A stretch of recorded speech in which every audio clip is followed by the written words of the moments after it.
Acknowledging that we meet on the lands of the Wadjuk people of the Noongar Nation and pay respects to elders past, present and emerging.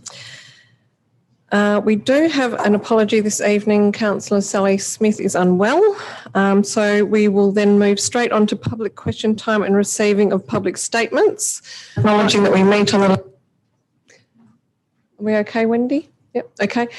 So welcome members of the public gallery. Good to see you. Just to comment that for those who were here last week, if you made comments, please consider those taken and noted. I know that I was absent. It was my son's 13th birthday, but I have caught up with everything that happened last week. So if you have new comments that you wish to make, please do come forward. And for those who are appearing for the first time, welcome. We just ask that you state your name, the suburb that you reside in, and the item that you're addressing council on this evening. There's no set order, just whoever comes up to the microphone first. And just please be aware that with our live stream of council meetings, that does include public question time. If that is of concern to anyone, please just indicate that to me when you approach the microphone. So I open the floor to you. Hello, John. Good evening. John Visca, 148 Chelmsford Road, North Perth. I'd like to talk on item 12.3, which is the proposed kiosk in Hyde Park. I did come last week and spoke on that issue as such. And I just want to remind the council that for over 120 years, the park has always been a place where people can get away from commercial activities. Hyde Park is unique with its century-old trees, its open grassed areas and ornamental body of water as such. I don't know whether the councillors have actually looked at the proposed space. I spoke to a gardener down there and saw the proposed space. I don't think it's as simple as what's been put forward. Apparently, water shedding of Throstle Street floods the space. The floor is not even. There are other problems. As soon as the gardener opened the shed, the smell of petrol fumes hit my nose. You're proposing to make that into a kiosk where you're going to be serving food. Heritage Council will not allow you to do any further building, but there's obviously going to be a drainage problem with shedding water. According to the gardeners, that whole area there has compacted roots. You cannot start digging. An upgrade of anything of services is going to affect that as well. I really do urge the councillors to go down, and I do urge you to defer your decision on it and actually assess the site for yourself, because it's going to have, you're setting a precedence, and that space plus the trees, and as I presented last week, is a zone of considerable significance when it comes to their Heritage Council and the Heritage Act. So I think you really need to see it and discuss that issue. So I do urge the councillors to reject the proposal and have a look at it and really talk to the gardeners. I don't know where the gardeners are going to store their lawn mowers and everything else, because it's been that space, for 40 years or more.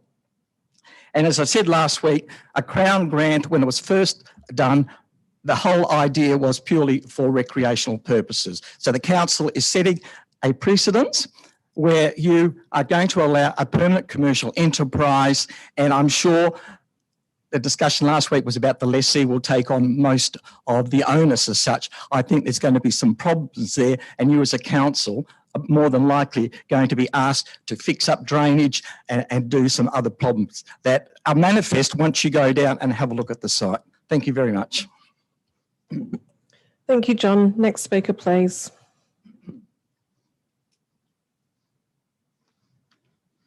Good evening, Jocelyn O'Donnell from Perth on Lord Street in Perth, talking about commercial waste. And I'm a representative for a new owner on Lord Street and a complex of 16 strata commercial suites.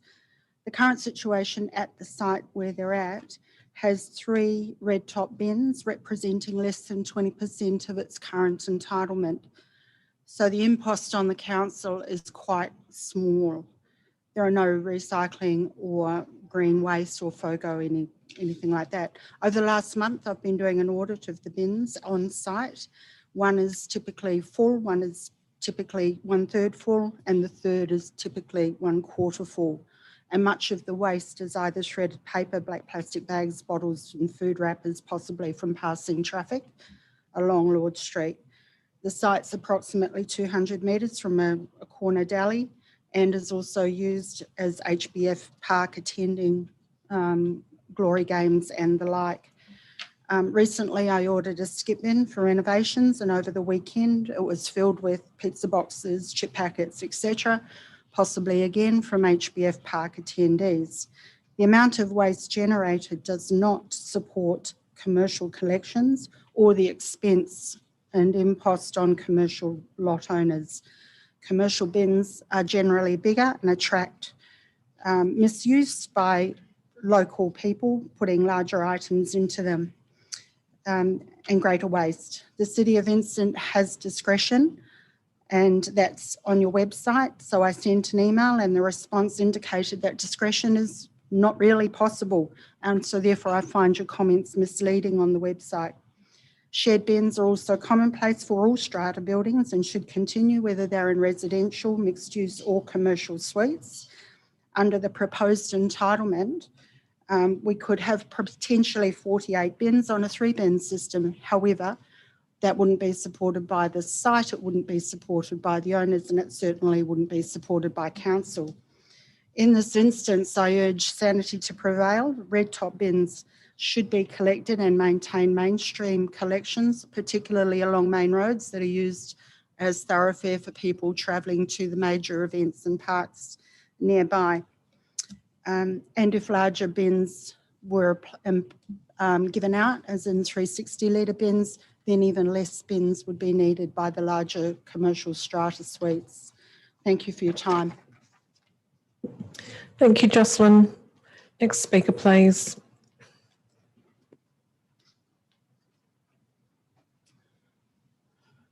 Good evening, Rodney O'Brien, Mount Street, West Perth. I speak to 12.3. In the last week, I've spent a number of hours at the State Archives. I am searching for a document which I know exists from about the late 1920s. It, point by point to the city of Perth, makes it very clear that Hyde Park is, with few exceptions, not a trading zone. I think this is rather a significant thing. I know there is a festival that winds into Hyde Park every year and distinctly becomes a trading zone, but we're talking about a cafe that's to be inserted. And I think that perhaps needs to be considered in the backdrop of what really is and isn't the score. I wish I could find what I'm talking about, and I continue to search. I have seen it once, but it was during a period between 2011 and 2019 when I was seriously researching Hyde Park, as I continue to do. I think I just repeat the point that one of the ideas behind having a cafe in the shed is that it might contribute to the relevance of the park. I really honestly find that quite a thin kind of note, because Hyde Park demonstrates so regularly how relevant it actually is. But I return to the point I made last week, and it's my last point. Last year, 2020, when COVID was surrounding us, Hyde Park became the lounge. It was incredible. The hordes that turned up regularly, threw down a rug with a basket and bring your own. They made it very clear that Hyde Park is so relevant under the canopy that is of a grand old lady. Thank you. Thank you very much, Rodney. Next speaker, please.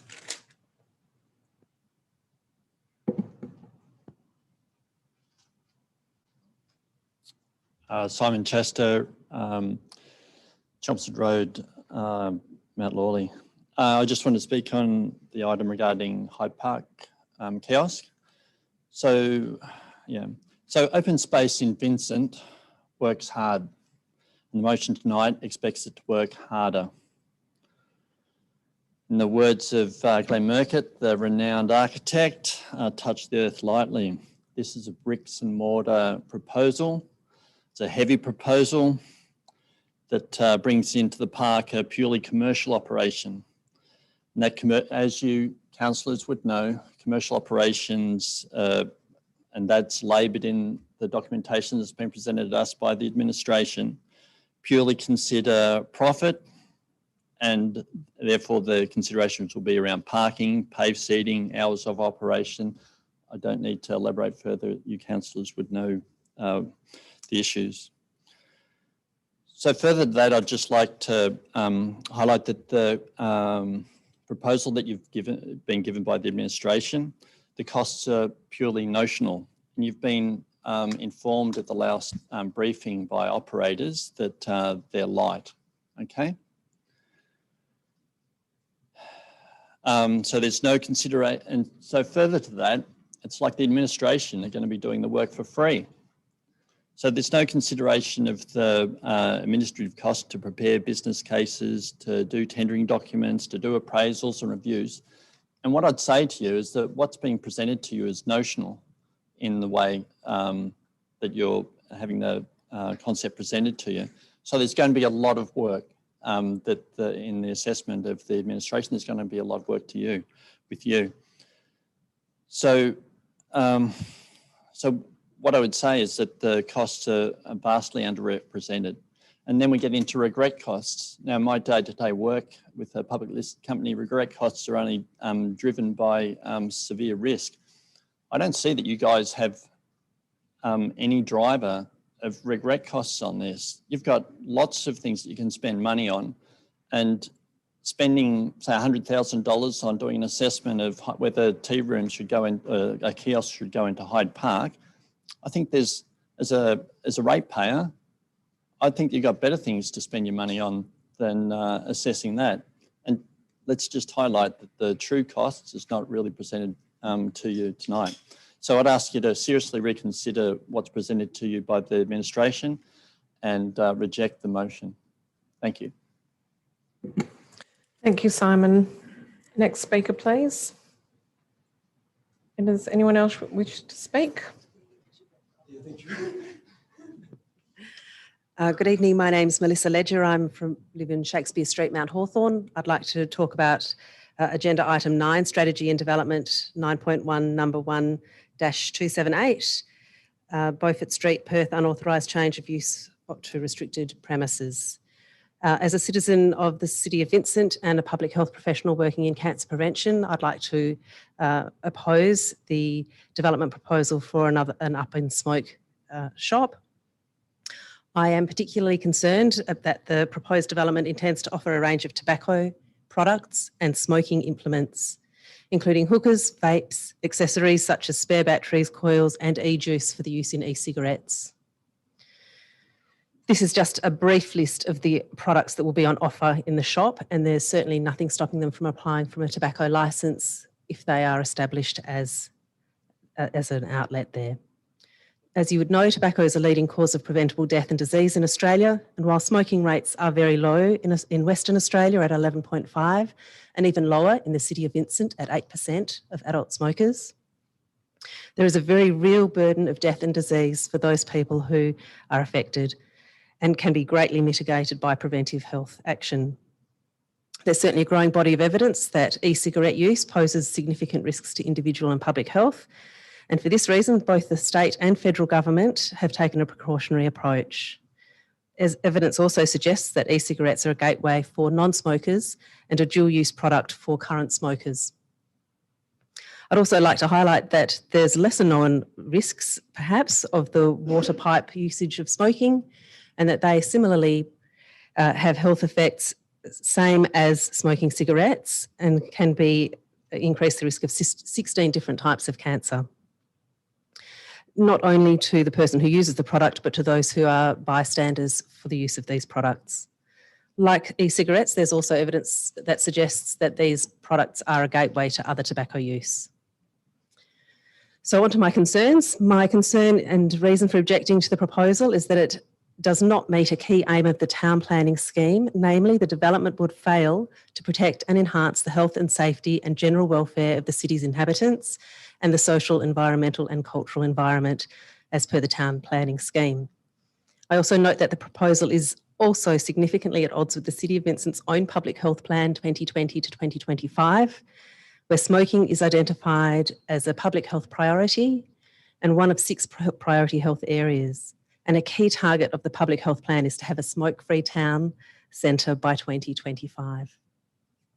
Allowing the change of use of development would perpetuate the availability and harmful effects of tobacco and e-cigarette use, which extends beyond the city's own inhabitants to the wider population.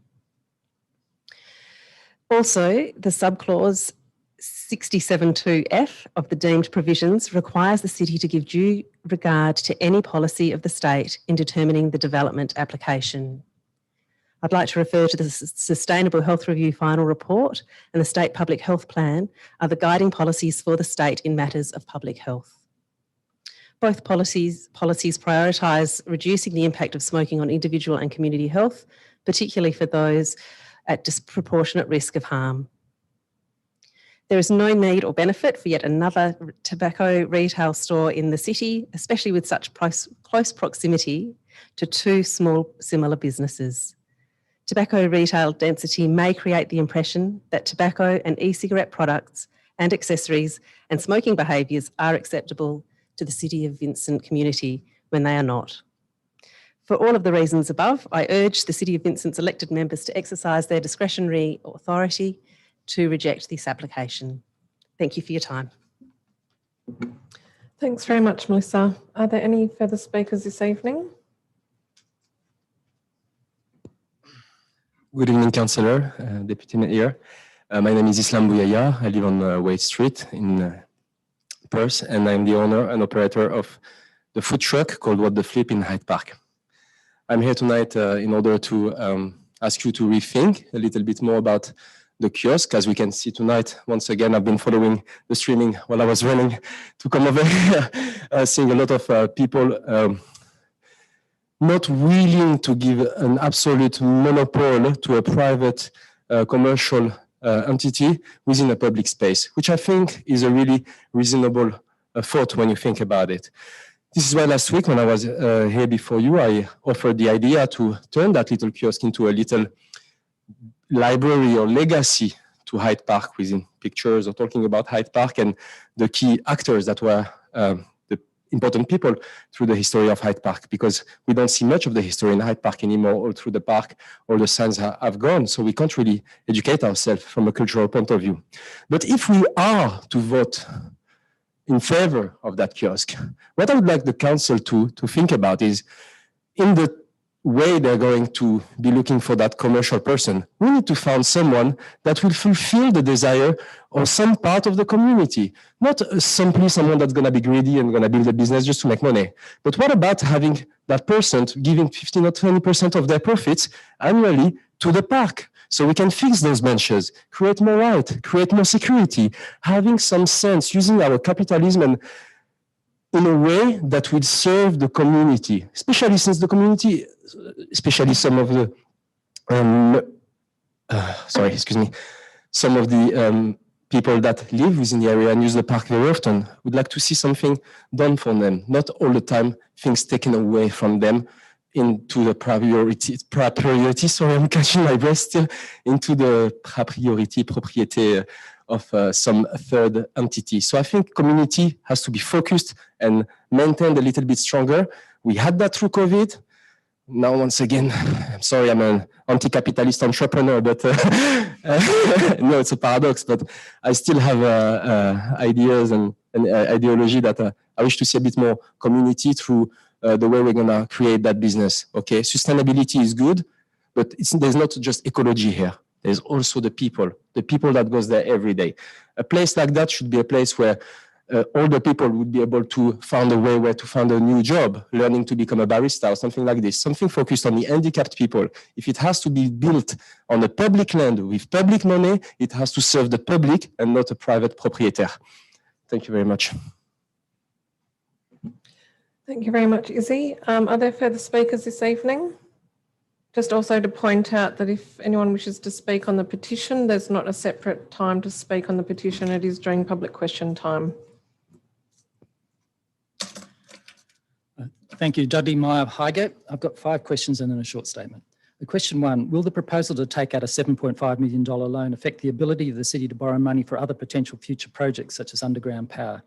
So basically, is there an externally applied cap on borrowings? Question 2, can you confirm that contrary to the city's consultation policy, the city has not advertised the annual budget for community review before adoption for the last 3 years at least?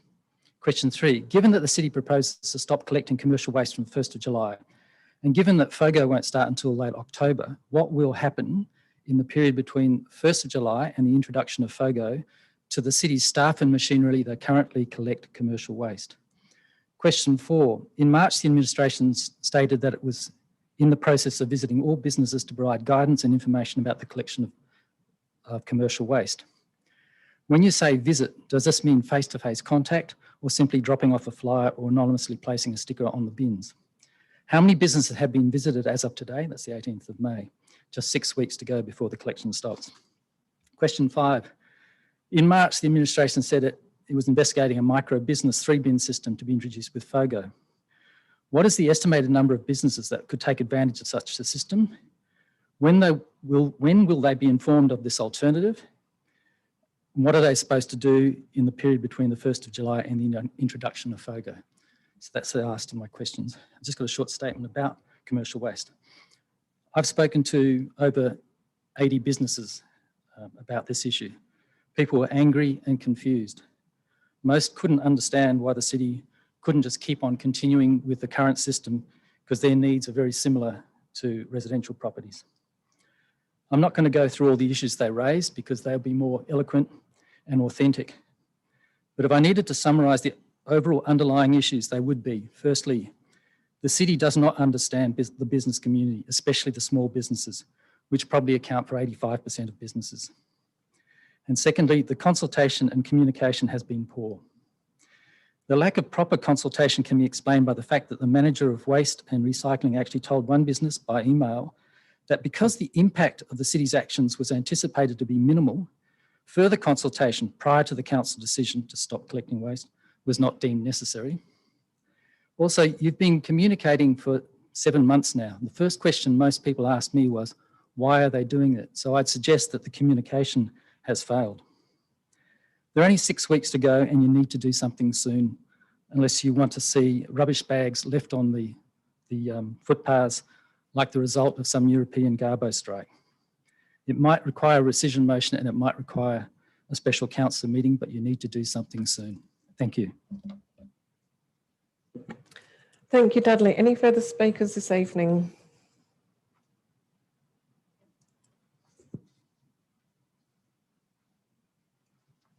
Good evening, Mayor Cole, councillors and staff. My name's Vern Gardam. I live in Hutt Street, Mount Lawley. I'm here to talk about the answer to question on notice, which appears on this evening's agenda. And I'll make the following observations. I was told the appendices on the last 2 pages of the consultant's report, tables detailing administration and community's response to IAP2, spectrum of public participations. That's what the appendices are. And further, the report has been updated to confirm the date of each workshop, how community members were selected, who and how many turned up, and what was discussed. First point is only one appendix is referred to in the consultant's report at page 16, paragraph 3. The community response to IAP2 is a gratuitous addition to the consultant's report. The report has been updated to state that 25 panellists were selected and the selection method. The answer says 3. The answer says who was selected. No names appear in the updated report, and I probably would not expect this. Number 4, only 12 community panellists attended the community panel discussion. My question 5 was, what, if any, feedback did administration provide to the panel? And if feedback was provided, when was it provided? There's no answer in the response on these issues. My understanding is that feedback was provided to the 14th of December meeting by administration on the 16th of February 2021 and went out without its only attachment. I'll refer to the consultant's report, which said, problem definition. A, there is a trust by elected members in the community engagement activities undertaken by administration, which impacts on decisions making by the council. Further down, it says, what's working well? Elected members were most concerned with the following elements. The third one, the process being followed. The consultant's report listed as a challenge in-house skills and training around neutral survey design. No leading questions. This is what I have previously referred to as guided consultations. And the lack of these are required in order to build trust in both the process and the results. I note that the mini roundabouts is the first recent community consultation where there has not been leading questions. Beautiful pie charts of community opinion rely on the accuracy of the underlying statistics for their validity and reliability. The Hyde Park pie charts must be suspect for these reasons, and their integrity subject to serious question by a council that values community opinion. Thank you. Thank you, Van. Very close to 3 minutes. Are there any further speakers this evening?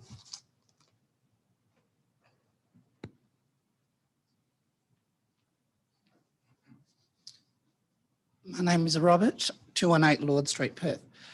I would like to ask the council where they came up with the figures to compensate small business for rubbish refusal.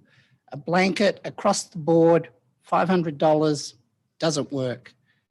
I've had to sign up with somebody else and it's a shy of $700 odd on top of the $520. So did somebody just go, we've got X amount of business, divide that by pi r squared, multiply it by 2. Today's Sunday, give it on Monday. Can you please give a definitive figure of what small business pays towards the council that they can get remunerated correctly? Is small business subsidising the residential rates? And will the council in future re-look at rates? If you say to us, we will re-look at it in 2022, 23, and there is no reduction in our rates, we've now got an additional cost on small business that the council has imposed without consultation. There has been absolutely no consultation from this council, elected members, staff, or anybody. If I got a phone call from somebody, I'd be in ICU, because it would be the first thing that I've heard. Your lack of communication, I'm shaking, I'm not speaking well, but the lack of communication from the elected members and the staff of this council is abhorrent. Get your fingers out, speak to small business. Excuse me, Robert, can you just not use crude language? I'm not using crude language. Get your fingers out is not acceptable to me, so I'm happy to hear you and I'm happy for you to be upset, but please be respectful. Extract the digit and get something done. Remember, you're all elected councillors. Robert, I'm happy to meet with you if you'd like to give me your full name and contact details. We have book 218 Lord Street. Look it up. You've said your name is Robert. I think I'm going to have some trouble tracking you down if you don't give me your last name. Pintabona. Okay. Remember, you're all elected councillors, and when there's a council election coming later on this year, small business votes, we will remember. Thank you, Robert. Happy to get in touch and sit down and talk with you in more detail about the rebate coming back to small business and the differential between rating for commercial and residential. I'm happy to answer that once we get to the receiving of the petition. We can take some of these questions and deal with them then. Do we have any further speakers this evening? Vern, you have already spoken and you're only permitted to speak once. Fabulous, thank you.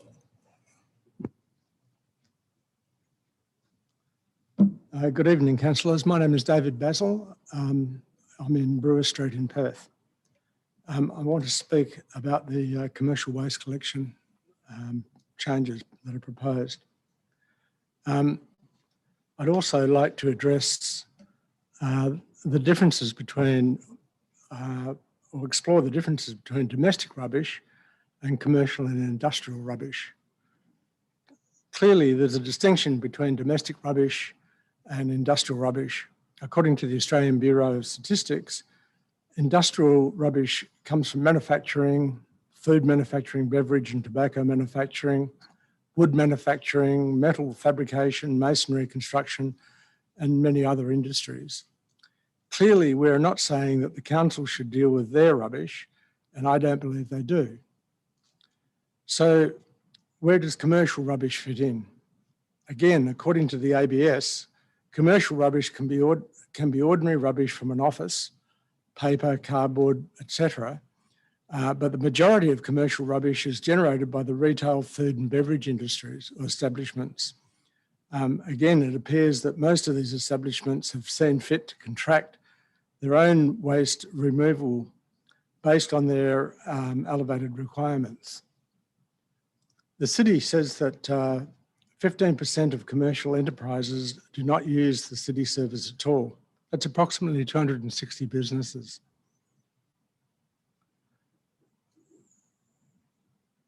The rest of the commercial rubbish comes from small to medium enterprises, which generate the same or less rubbish than a domestic user. If I look at my own office of maybe 10 people, we generate less weekly rubbish than I do at home in a two-person household. Vincent want to relegate the responsibility for collecting commercial rubbish to the owners of small to medium enterprises. How long have Vincent been collecting commercial rubbish from SMEs? How long, in fact, has Vincent been in effect? Because that's essentially how long they've been collecting rubbish for the SMEs. So the status quo has been established. The precedent has been set. The council has been collecting commercial rubbish for some time. The cost of collection of rubbish, be it domestic or commercial, is buried in the rates, so much so that when asked, city officers can't or don't want to extract the actual cost of collecting rubbish. What gives the city the right to stop a well-established and paid-for service and not adjust the rates accordingly for the loss of that service? However, there's been an indication that a micro-business service might be established when FOGO is introduced in October as a paid service to replace the current rates paid service. Taking up that option, if and when it's available, will mean that we would be paying for 2 rubbish collection services. For the 2,000 odd commercial businesses in Vincent, has anyone bothered to categorise these businesses by what they produce and where they fit in the amount of rubbish they produce? The ABS provides a comprehensive breakdown of categories, and it's easy to find statistics on the norms for these categories within Australia. For example, how many of the 2,000 David, just to let you know, you have reached 3 minutes. So if you could make your final comments, that would be Oh, have I? appreciated. Yeah, okay. So how many of the 2,000 businesses are retail, food and beverage establishments? Remember that these are the ones that produce the most amount of commercial rubbish by far. A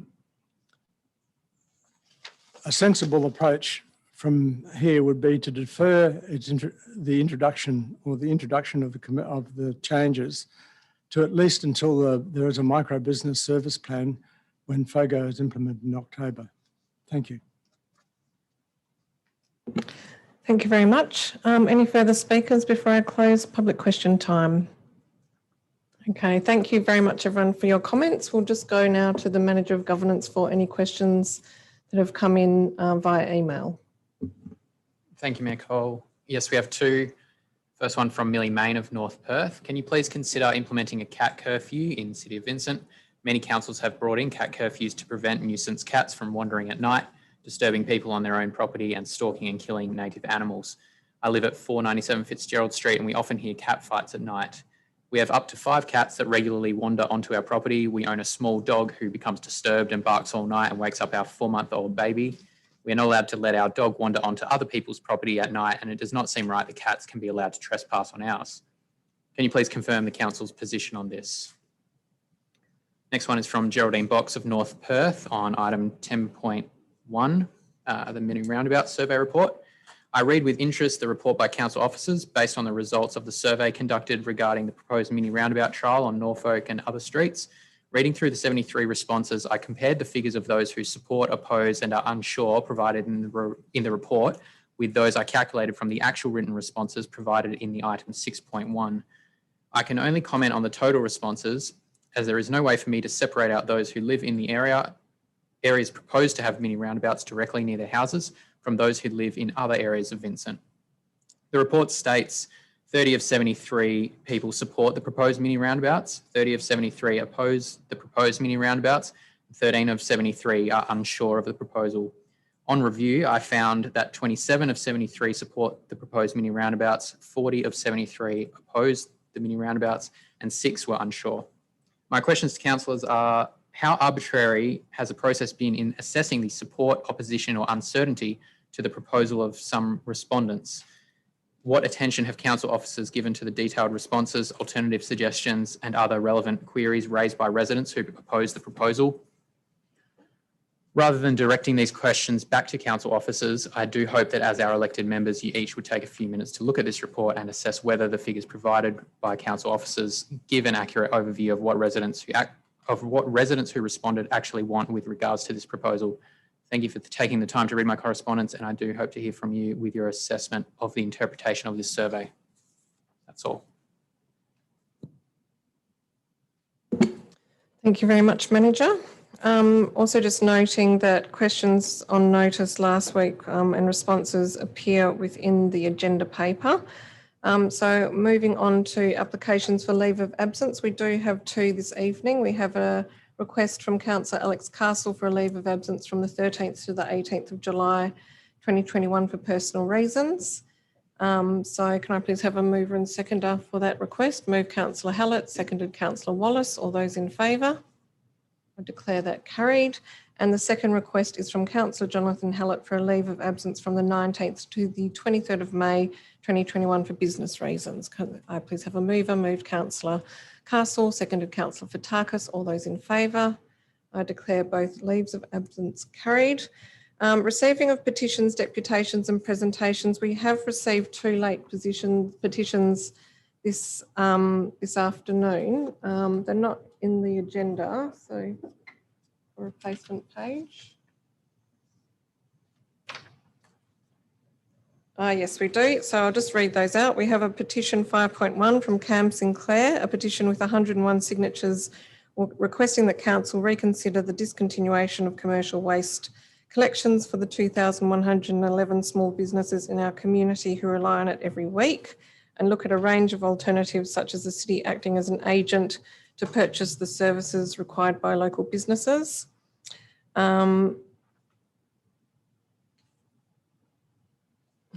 So in relation to this petition, There are a number of options for council: that the petition be received, that the petition be received and a report be prepared, that it's referred to a committee, which we don't really have an appropriate committee, or that we receive and deal with it.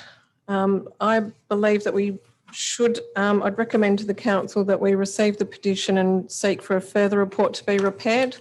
Some of these issues have been dealt with through the AGME, but it seems that there's some questions about the robustness of those responses.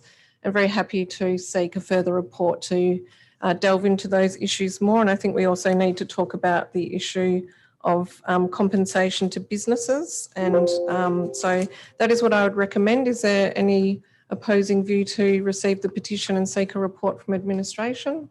Okay, I'll put that. Can I have a mover and seconder? Moved by Councillor Hallett, seconded by Councillor Castle. All those in favour? Declare that carried. The second petition is, Manager of Governance is going to read that one out. Thank you, Mayor Cole.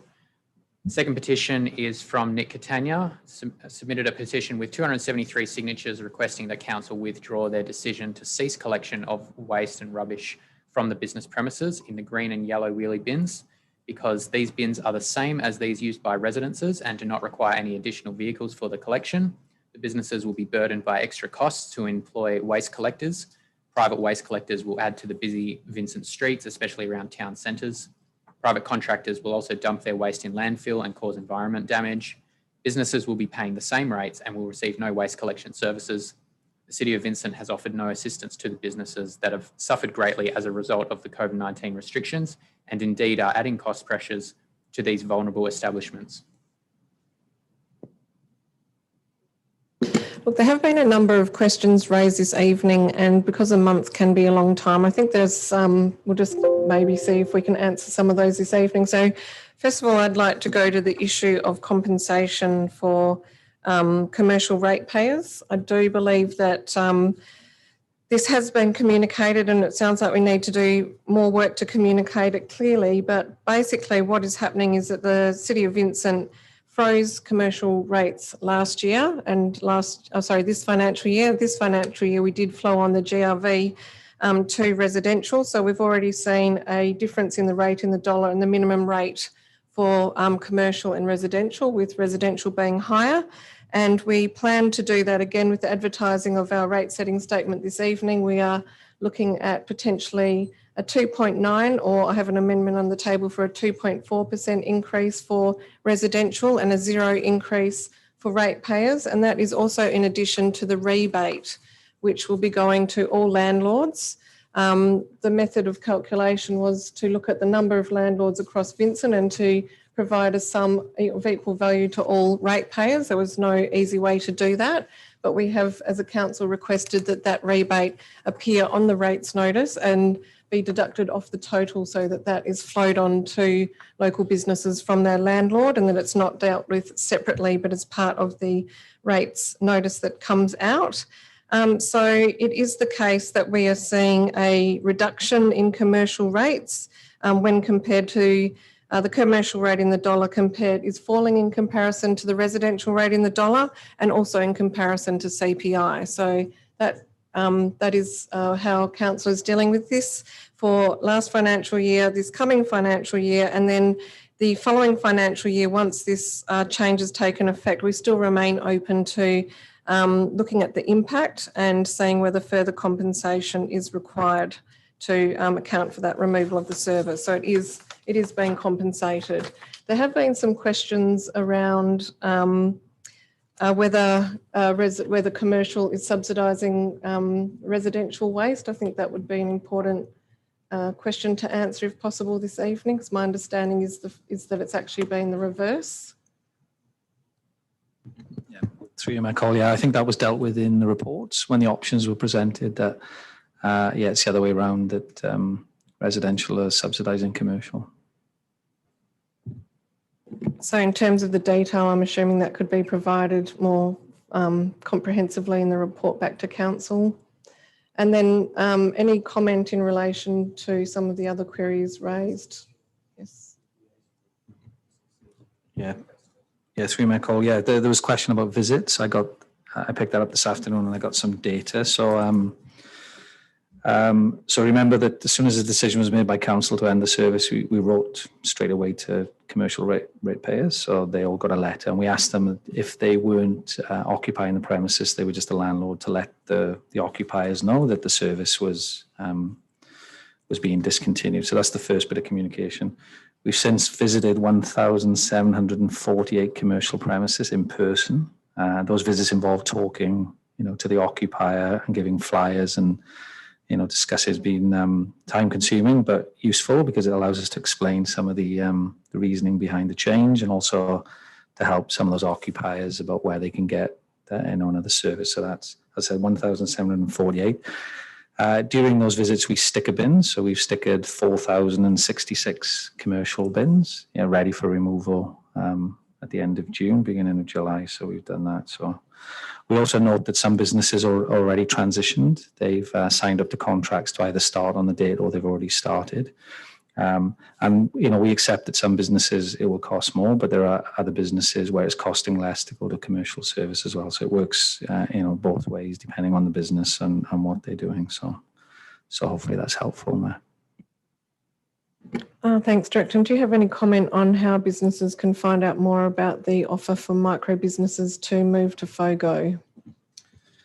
Yeah, again, through you, Michael, that's correct. So through the visits, we're talking over those options with businesses, and we do have around 15 businesses that are being considered for that service. So remember that to fit in with that service, they need to, if they're a commercial business, but they do need to fit in with a domestic service. So we'll be talking in October when the FOGO service comes. I mean, that's the big change that's coming. And we're talking about a rubbish bin that is collected once a fortnight. So a smaller bin than we deliver now. So a 140 litre, and collected once a fortnight, not additional collections, etc. So, and also because we're no longer doing a commercial service, that service will be charged. And there are fees and charges in the proposed for next year that mirror services we provide this year to services that are non-rateable and pay for service office.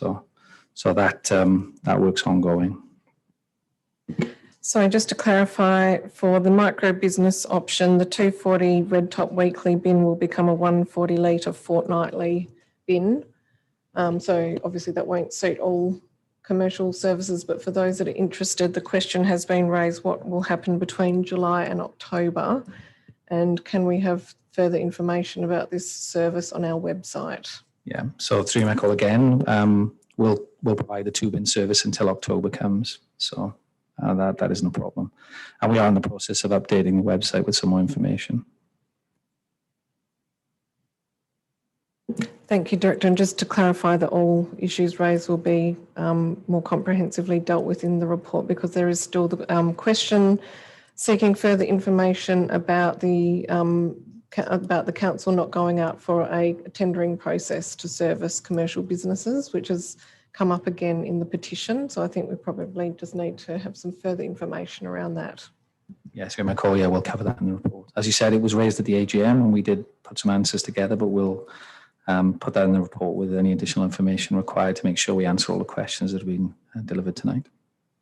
And just in relation to any of the business owners that have attended this evening, if they were to have some concerns, for example, we heard earlier this evening from Jocelyn, who had some concerns about the loss of 3 red top bins. And I would understand that our staff would still be available to go out and speak to her on site and have a look at her situation there and see whether she would be satisfied with as a micro business. Yeah, yes, Michael, absolutely. Yeah, I mean, that we've employed some extra staff to help with those visits, so we're more than happy to do that.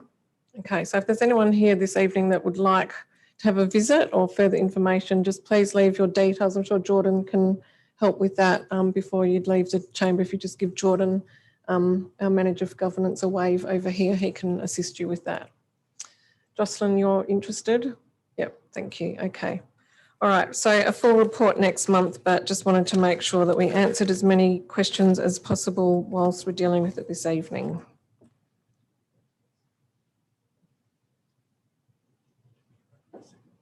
Yes, so the motion before, no, we've already voted. Oh, the second one we haven't voted. No, you're quite right, CEO. Thank you for the reminder. So equally, I think we should just receive this report, this petition, and this should form part of the same report. I don't believe we need two separate reports. Okay, so can I have a mover and seconder for that motion? Move Councillor Castle, seconded Councillor Wallace. All those in favour? I declare the motion carried. Thank you very much. That deals with receiving of petitions. Confirmation of minutes, item 6. This is for the ordinary meeting of the 27th of April 2021. Can I please have a mover and seconder to adopt the minutes? Move Councillor Fotakis, seconded Councillor Loden. All those in favour? Declare the minutes adopted. Announcements by the presiding member. Just looking at the time, it is 5 to 7, so I will be extremely brief. I just did want to mention that we do have so much consultation happening at the moment.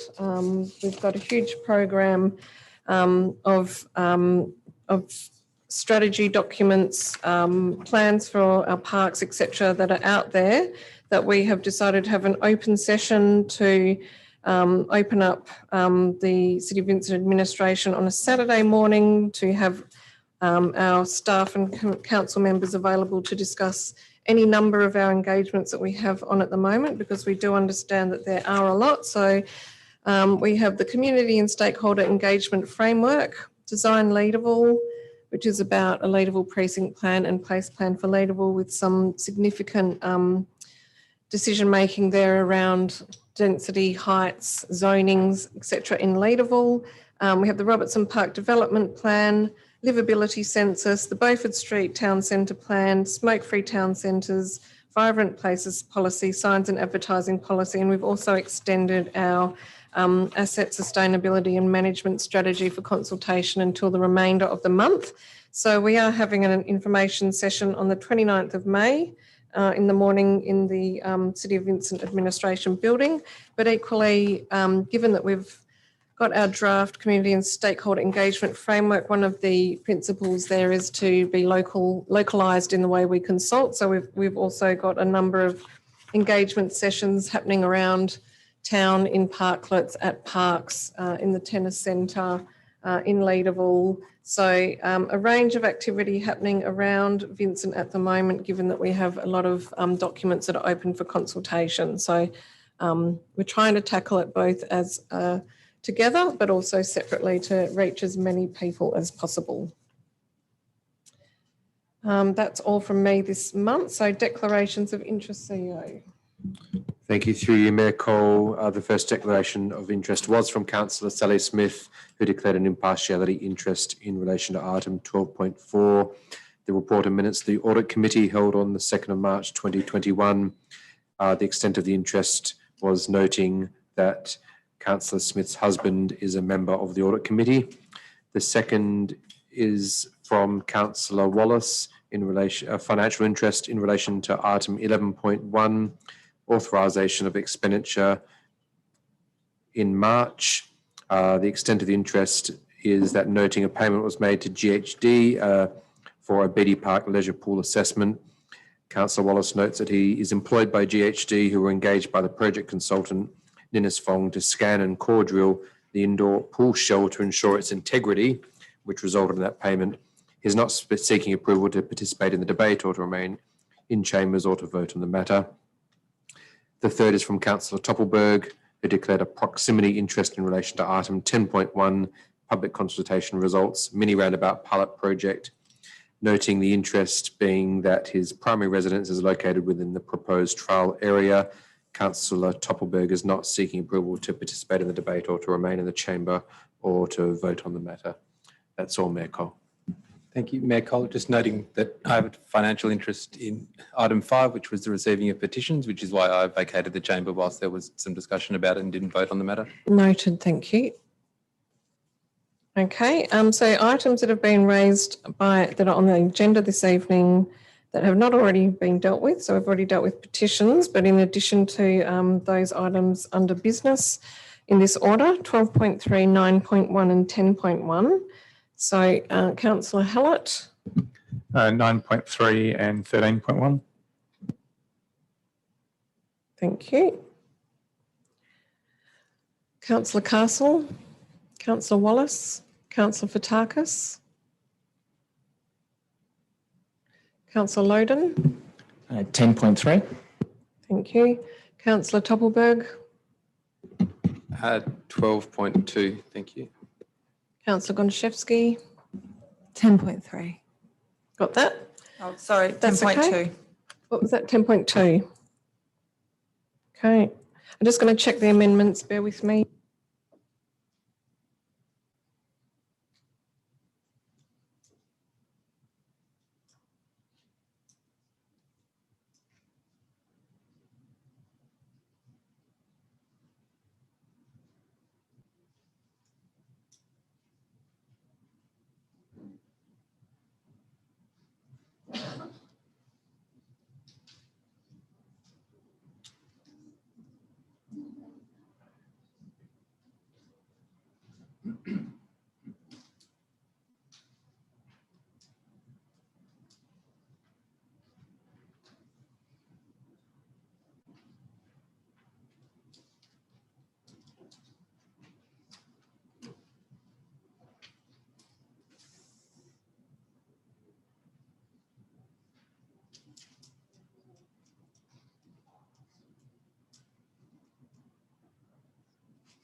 Through you, Mayor Cole, I will read out the item numbers which weren't the subject of a question or a request by elected members to discuss, or weren't subject to a conflict of interest, or aren't being proposed to be debated with amendments which have been tabled. And those items include item 10.4 on e-permits implementation, item 11.2 investment report, item 11.3 financial statements, item 12.1 the quarterly update on strategic projects, item 12.4 the report and minutes of the audit committee. The audit committee is usually moved by the, we might pull that one out, Mayor Cole, because the deputy chair of the audit committee will move that. So just on block item 12.5 information bulletin, 12.6 request from the PTA for transfer and dedication of portion of Summers Street. And that's all the items being proposed to be moved on block, Mayor Cole. Thank you, CEO. So these items being moved on block mean that they will be adopted by council as recommended. I'll have a mover and seconder, please. Move Councillor Castle, seconded Councillor Hallett. All those in favour? I declare the on block items carried. We go to items raised by members of the public gallery first, so we don't move through in sequential order, but we prioritise those items. And the first item raised during public question time is 12.3, which is the results of consultation proposal for a commercial kiosk at Hyde Park. Can I please have a mover and seconder? Move Councillor Loden, seconded Councillor Fotakis. Did I say Councillor Gonchevsky? Apologies, I'm going to have one of those nights. At least it wasn't me this time. Thank you, Mayor. Just two quick queries before I speak to the item. I wanted to clarify, there were some queries raised about the decision, what we're actually deciding here in terms of if this is happening or if this is coming back to council. I know there is a bullet point 3 on the resolution, but if administration could just advise when this would come back to council, if council was to agree to this, and what form that would be, what we would be deciding at that point. Through you, Mayor Cole, the proposal, the recommendation is to open an expression of interest process and then to present the preferred proposal or proposals, depending what they are, to council for a decision following that proposal against the criteria in recommendation 2. And to note, I think I noted at the briefing session, at no stage would this be binding on council. At any stage, there may not be any suitable tenderers or proposals, and council may decide not to proceed with this process at any time. Thank you. And the second question was just a query around the cost of, so obviously this is, we're not going out getting a consultant in to do this, but there is a staff component to it. So I guess it's probably difficult to estimate, but do you have an idea of what that might cost in terms of staff time to progress this to the next stage? Through Mayor Cole, yes. In terms of staff time, I mean, generally it would be around about a week's worth of work to get a tender prepared and released. For this one, the criteria are the main body of the tender, which is already established through the report. So on that basis and going through the review process, I would say it would be a few $1,000s of operational expenditure, which we have already accounted for in the operational budget. Thank you.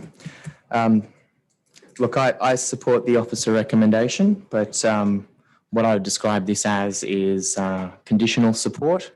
I'm supporting them continuing to look at this, but the community has raised a number of very valid concerns about this opportunity, including how the waste will be collected, the impact on the neighbouring trees, the heritage approvals and the trading zone issue, the cost impost on the city of any desired outcome, the impacts on park amenity, and these are all valid things, but it's hard to assess those things until we have something in front of us, and that's what the EOI will flush out.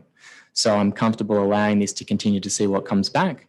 In my mind, this is a very small, low impact proposal that doesn't impact on any of these areas, but we'll see what comes back from the EOI, and then that'll outline what happens from there.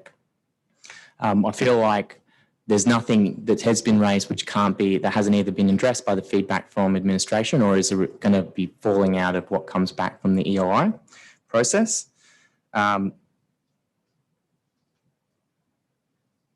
This does sort of sound very negative, but I do genuinely think that there is a potential to provide a benefit into Hyde Park if we get the right kind of concept into this space, which is why I'm happy for it to continue and for us to go out for this EOI. There is existing food and beverage provided through the food vans, but I think we could do something that is an improvement on that can reduce the impact on people passing through, provide a quality service that people want in that space. It's also a way to utilise something that is currently underutilised in that space as well. And I would expect that this would have a financial benefit back to the city as well that we can then use to improve services, if not specifically within Hyde Park, but other parts of the city as well. So on that basis, I'm happy to support this continuing to an EOI and to see what comes back from that EOI process. Thank you. Thank you, Mayor Cole. I'm also supportive with moving somewhat further down the road. I think that I've said this publicly to community members that have contacted me on this issue, that the decision in reality around allowing commercial operation in the park was taken by a council much earlier than this one, when the mobile food truck policy was implemented that effectively allowed for permanent business but on wheels within the park. There's been daily commercial operations in the park for a number of years. And so I don't feel that this is quite the same precedent has been espoused by other members of the public. So I differ in views there. The community consultation has indicated that there is support for a I guess, an ancillary use to the public recreation in terms of the provision of food and beverages in the park, and that the community does appear to have come out and said that they see that as being a complementary use. I do note that, as advised by administration, that Hyde Park, given its heritage significance, that any agreement would have to receive appropriate sign-off, and that's appropriate and would have to be built into any process going forward.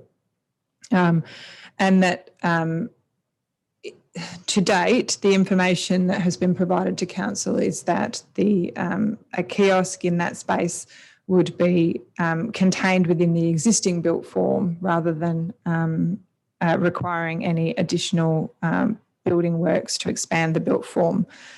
And that would be considered to be, I guess, of a lower impost from a heritage perspective than new building works. I have some concerns in relation to the recommendation that has come forward, that whilst item 2 has captured, I guess, that the questions and concerns that have come forward from the community in relation to the operation of a commercial kiosk within the park, I don't believe that it actually provides administration with any guidance as to how an administrative group would be able to assess proposals that come forward and weigh one against the other. So I think that perhaps I've sat here before and been unable to put my hand in the air in relation to a public tender process where I felt that what went out to the public wasn't in line with what council actually had requested. And so I feel that I should call that out now. I think that where there may be, where if council has a fixed view on hours of operation to address community amenity, that should be something that is listed in a tender document. If council or administration has a view in relation to where bins are to be located and how waste is to be collected, then that should be put in to such a plan. And if there's an expectation that you'll only be successful if you only do a particular type of food offering, health food, for example, then I think that's something that we need to be upfront with vendors about, because otherwise they're potentially unable to assess whether this is a viable option for them. But more to the point, it actually makes it very challenging for administration to actually weigh two proposals against each other.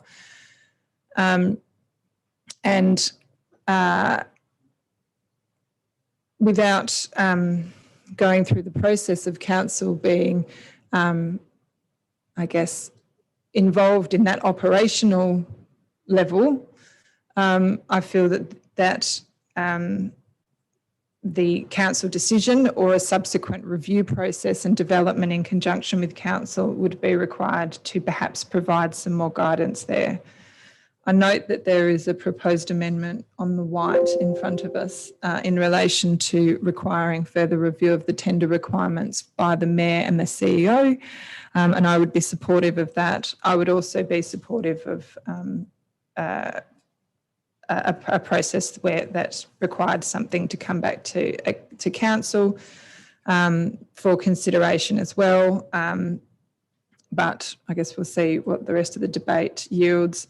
I ultimately also just want to address my view on the amenity impact. I think that a small kiosk located within existing built form in the park has a lower amenity impact than the food trucks. I've been quite upfront about that. However, I do, through the consultation process, respect the community views that they've said that they do like the food trucks. But I have to say, in terms of amenity and having allowing people to have the quiet enjoyment of the park, I think that a kiosk proposal is a positive one. It removes the commercial activity from the lakefront from the walkway, and it really does centre it within the playground water play areas that are the busiest sections of the park, I guess if you don't count the side that's right next to Chew. So I think that from an amenity point of view, I think that this trajectory is a positive one, and I also note that item 4 does require the CEO to provide advice to council on the future operation of food vans, and I would be open to that, noting of course that their food vans do have strong community support for their operation, and I do respect that. Councillors, Councillor Hallett. Thank you. Through the Mayor, I've got a couple of questions first in relation to some comments from the public gallery. Where will the lawnmowers be stored? And then also if you've got any commentary around the suggestion of using the space essentially as a cultural and heritage information facility as an alternative. Through Mayor Cole, the lawnmowers would be stored at our existing compounds, one of which is at Hyde Park. I think it's on the other side of Hyde Park, on the eastern side. There are about the kiosk usage. I believe a similar question was raised last week as well, and it's a really good idea, and essentially it would be a proposal that could be supported. Doesn't necessarily have to be a food business or a cafe. I think perhaps we could word the tender in a way that it invites a more open and different kinds of innovative uses that could potentially go in there. One main consideration is that it is a commercial lease, so there would be a viability constraint, of course, to providing more of the community aspect that we heard tonight.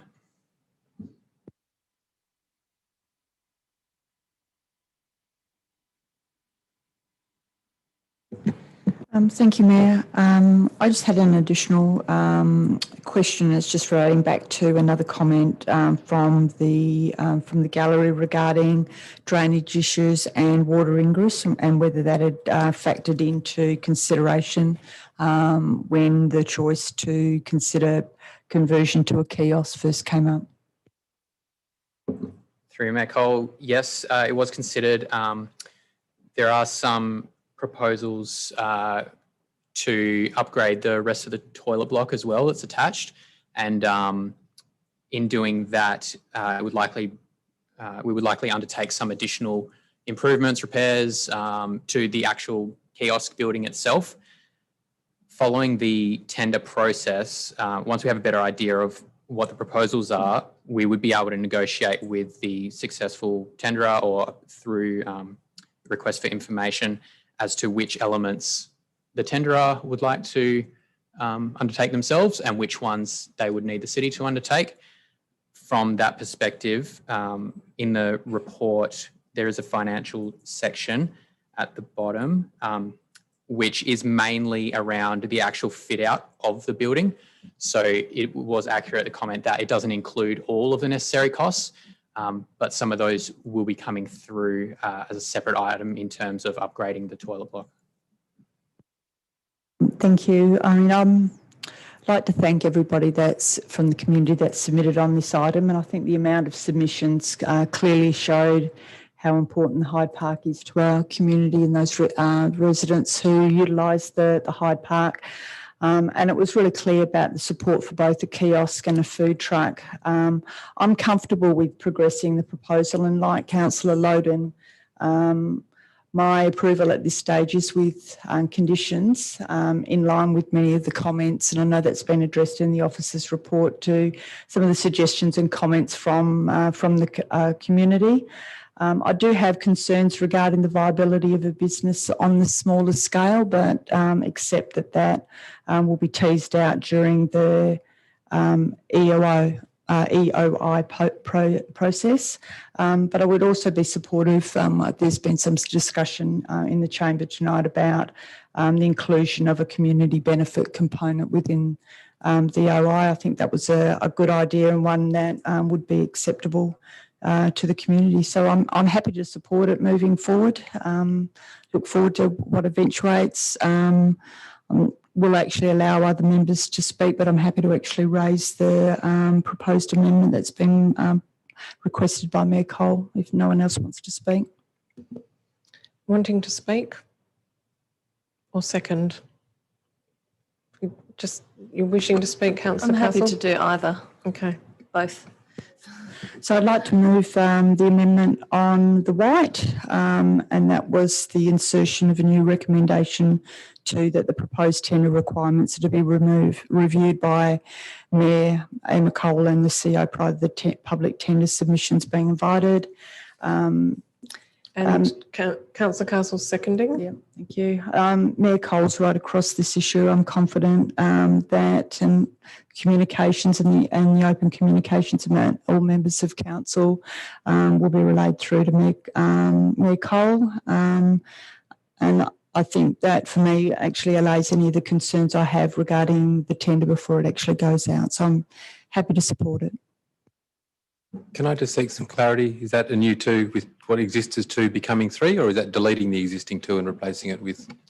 No, it was a bit more clear in my email, but it's since the motion has since changed from administration, but it would be a new 2. Well, actually, it would probably be, I'd actually have it as a new 3 under that, and then 3 would become 4, if that's okay. And can I just clarify, intent would be that I would circulate this to council members for comment.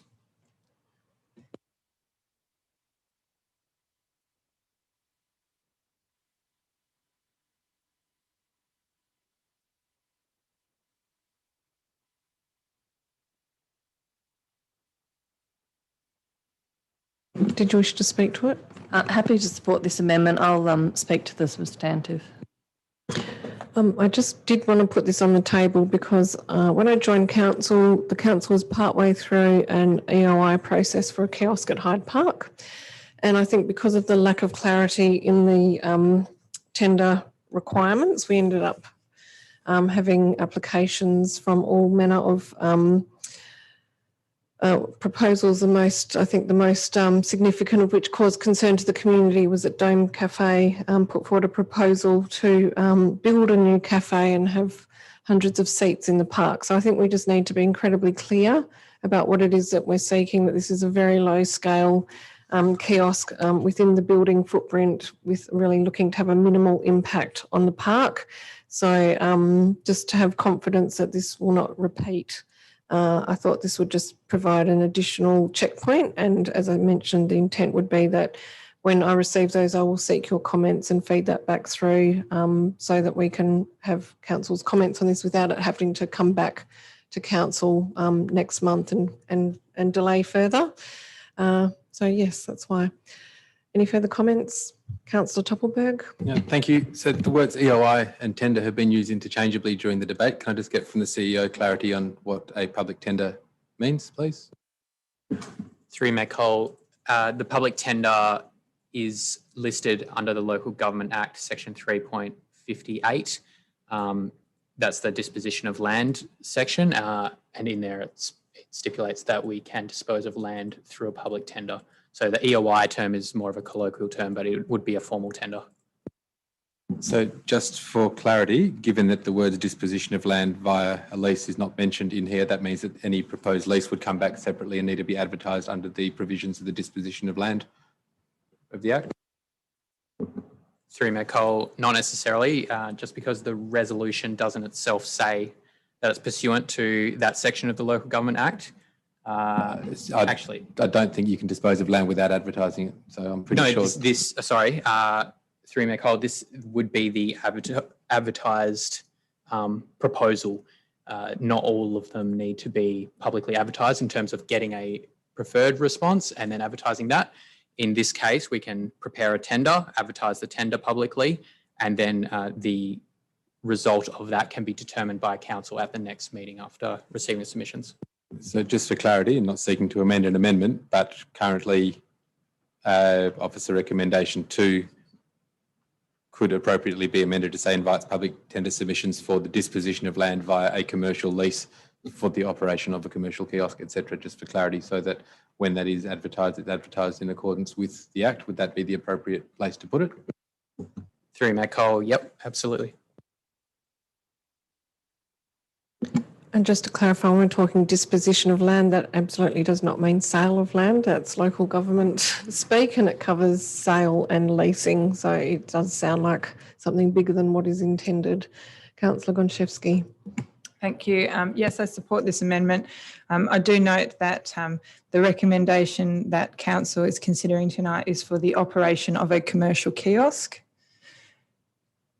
And yet we've heard commentary from administration tonight in relation to considering items such as a gallery or community space as being compliant for a tender that would be for the operation of a commercial kiosk. So I think that it needs to be quite clear that what is being considered here tonight is a tender for the operation of a commercial kiosk, and that, I mean, in my view, that needs to be the basis of any tender that goes out.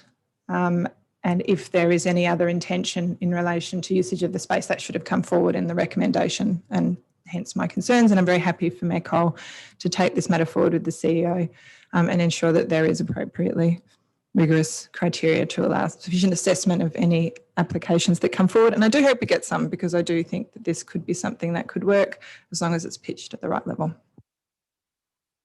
Any further comments on the amendment? Okay, I'll put it. All those in favour?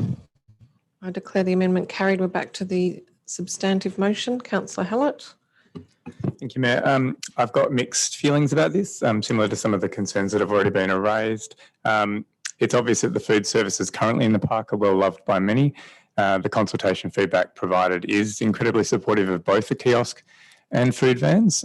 For me, however, what I'm yet to be convinced about is increasing the commercialisation of a public reserve. The food vans have already done this. I'm very uneasy about having both the kiosk and food vans. I think that's a level of commercial encroachment on a public space with significant heritage value that doesn't sit well with me. I was more uncomfortable when it was first floated because I was unsure about the scale. Now I can see that the existing proposal is around working within the footprint of the shed, and that could be reasonably low impact on its own. I'm glad that that amendment went through. I haven't been swayed by the feedback so far from administration around the tendering process that we should not be far more explicit about what should be permissible, and leaving it entirely to market mechanisms I'm not convinced is the right way forward. Also, I note that this isn't the decision to go forward. I don't like to have to make a decision on something without knowing what the proposal is. So from that sense, I would kind of like to see what the outcome of that tender process is. Yeah, so I'm still a bit on the fence and making my decision as we speak. Live decision making. Councillor Castle. Thank you, Mayor Cole. Look, I'm on the same page as a lot of my fellow councillors who've spoken tonight. I would express it as qualified support. At this point, I'm happy to see where this goes. I'm, like Councillor Hallett, not at all convinced that this is necessarily the best option for Hyde Park, and I'm not in favour of an increase in intensity overall. Whether that means only a kiosk or only food trucks remains to be seen from this process. And I agree with many of the comments from the gallery that the park is in itself a beautiful place to be that doesn't require any further intensification to be more relevant. So, but having said that, it is a space that could have some benefit to the community, and the consultation has shown that there's some need or some desire for that. So happy to explore that option, but it really remains to be seen what comes back through this process. Councillors, Councillor Toppelberg. Thank you, Mayor Cole. A few questions. On page 446, it shows, this is a map question, it shows the immediately surrounding streets. Glendower Street lists 5 respondents, none of whom opposed both. I was contacted today by a resident of Glendower Street who did submit that and has done over a number of years via email. Is this map reflective of both the email feedback and the HQ feedback, or is it just the HQ feedback? And if so, if it's possible that one was missed, what does that mean about the others? Through Mayor Cole, yes, this is from the email respondents and the Imagine Vincent responses. I will check to see if one was missed, but I don't believe there was. They're in the gallery, you can ask them. It was definitely missed. Question to the CEO. On page 434 of the report, despite what was discussed last week, it contains the word, should the kiosk proceed, other locations would be considered for power installation, or food vans could be moved to a location that has power, such as near the stage. And then the city would also consider costs and how that would be charged to mobile food vendors. Is it the officer's opinion, given that still sits in the report, that it would be impossible commercially to locate a commercial kiosk operator and retain the food vendors where they currently are? Through you, Mayor Cole, I think it would be very difficult to strike a long-term lease agreement with a commercial operator of the kiosk with the food vans immediately adjacent to the patrons in that area. And I won't ask the question, I'll leave it as rhetorical, but to me, the consultation has not asked anyone in the park or otherwise about what their thoughts would be about having food trucks elsewhere in Hyde Park. I think that the consultation was quite specific about not necessarily the existing food trucks, but the location. And I think that there would be somewhat of a different response if the idea of food trucks appearing elsewhere in Hyde Park was to be contemplated. Unlike my fellow councillors, I have fairly clear views on this. I don't think what's presented to us is a decision that is workable. I think that I asked the question last week whether we had hospitality consultancy advice, and the answer was we hadn't sought that yet and we weren't sure what was out there.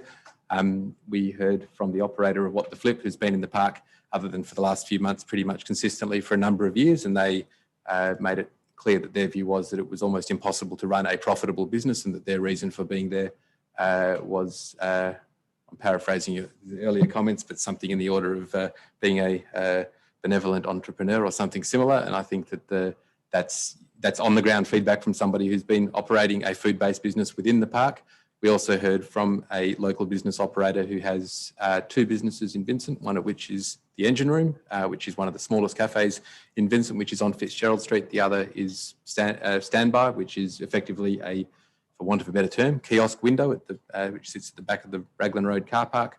I think that he would be well qualified to know the costs involved of a small-scale business that is serving primarily warm food options. And I think that the terminology they used was one, or what was said last week was, first of all, that we had, pardon the pun, but undercooked the figures on what would be involved in the setup costs, and that with the potential of having competition on their doorstep from food trucks, that it would you'd struggle to find someone who'd be able to make that work. So for me, what's presented, and I think the discussion, the feedback in response to Councillor Loden's question was it's a few $1,000s to be spent. I think that if you look at the impost on community and potential operators, I think is thousands of dollars. I think it's a lot of time. I think it's a lot of time for staff. And given the responses last week and this week, I have no doubt, regardless of my views on a kiosk, what would be presented to us would be on the basis of community feedback, going out again and asking people whether they want food trucks to move elsewhere in the park,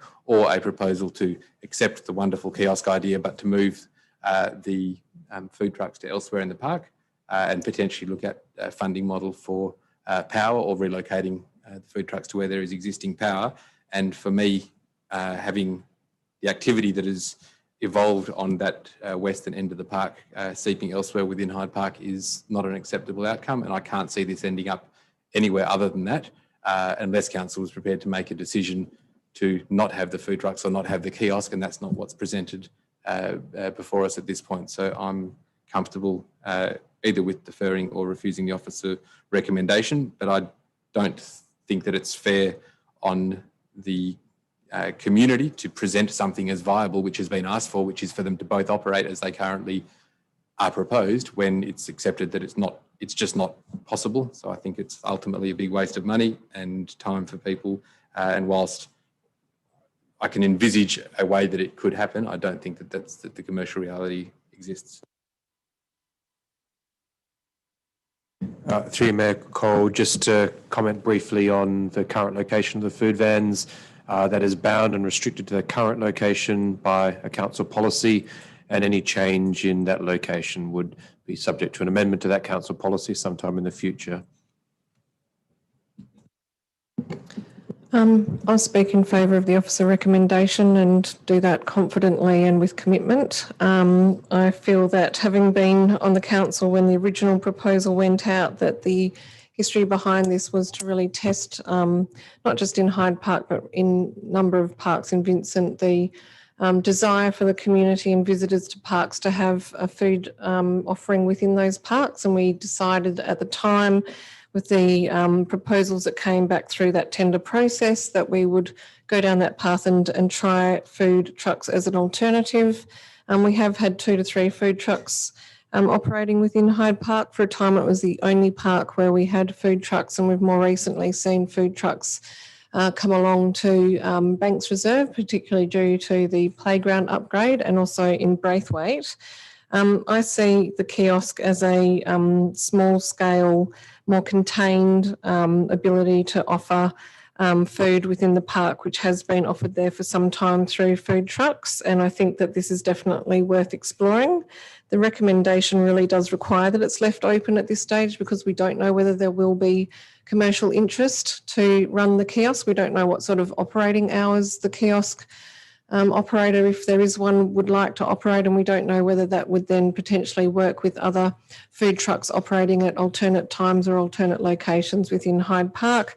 This has also been one of the strongest responses that we've had to community engagement probably since we ran Imagine Vincent, and the feedback that's come back from the community is that they are supportive of having food offering in the park, and that they're prepared to consider all options, and I think we should be. So I fully support this moving forward. I think that a permanent kiosk contained within an existing building would be a lovely addition to the park. I share some of Councillor Gontaszewski's views about the location being away from the lakes, away from the paths, in the busy part of the park, which is pretty heaving with children and families and people picnicking. And if it's not commercially viable, we'll soon know about it, and we wouldn't have spent any money on upgrading or doing any changes to the building until we know that it is viable. So I don't have any hesitation in supporting this officer recommendation. Any further comments? Okay, I'll put the motion. All those in favour? All those against? I declare it carried with Councillor Toppelberg voting against. Next item raised by a member of the public gallery is 9.1, which is numbered 1 of 278 Beaufort Street, Perth, unauthorised change of use to restricted premises. Can I have a mover and seconder, please? Move Councillor Toppelberg, seconded Councillor Loden. Thank you. Through you, Mayor, a question to the Director. So the question was raised from the gallery in relation to due regard for policies of the state. Can we just get some commentary from you as to whether that's a question through you to the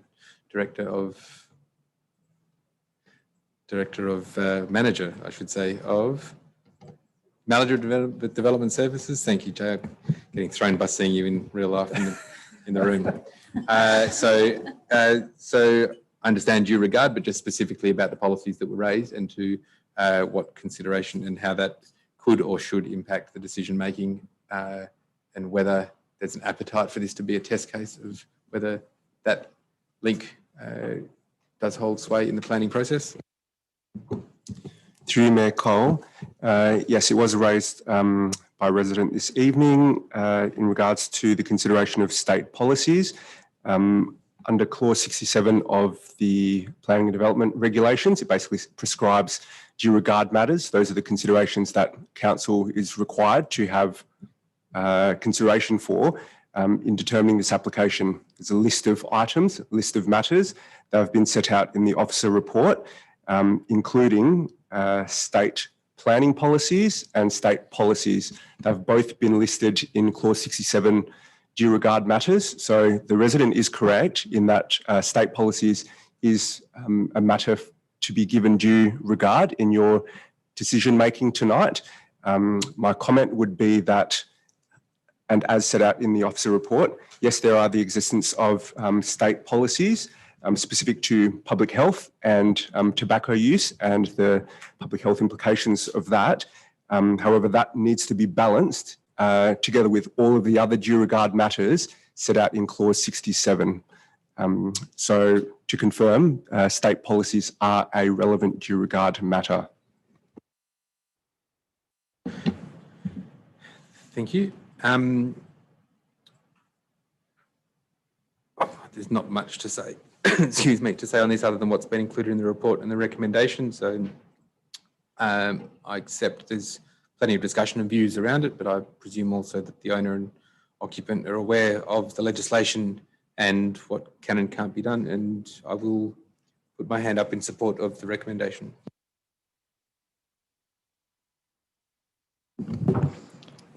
Councillor Loden. Thank you, Mayor. So just to follow on from that question, would council, if they were of the view that they did not want to approve this, have a valid planning basis to refuse this application based on state policy and the failed to protect people under the town planning scheme? Through you, Mayor Cole, discretion needs to be exercised in approving this application. So there is a judgment to be made. So if elected members were to arrive that in having regard for all of those due regard matters in forming a decision that it is not appropriate, there would be an ability to refuse it. Now, in saying that, as you can see in the officer's report, we've gone through each of those due regard matters, and in making a planning decision and having regard for the planning framework, the correct planning decision would be to approve the land use component. There is a part refusal for a component of the works relating to the roller shutters, but in terms of the land use, administration's view is that it is an appropriate land use from a planning perspective. Thank you. Yeah, I also support the recommendation, I guess, grudgingly. I do note that there is a notice of motion around making these types of activities an excluded use, if that or request to, which is still for consideration of council. But if that was successful, then that would give us a more solid basis on what to not permit this type of use in the future.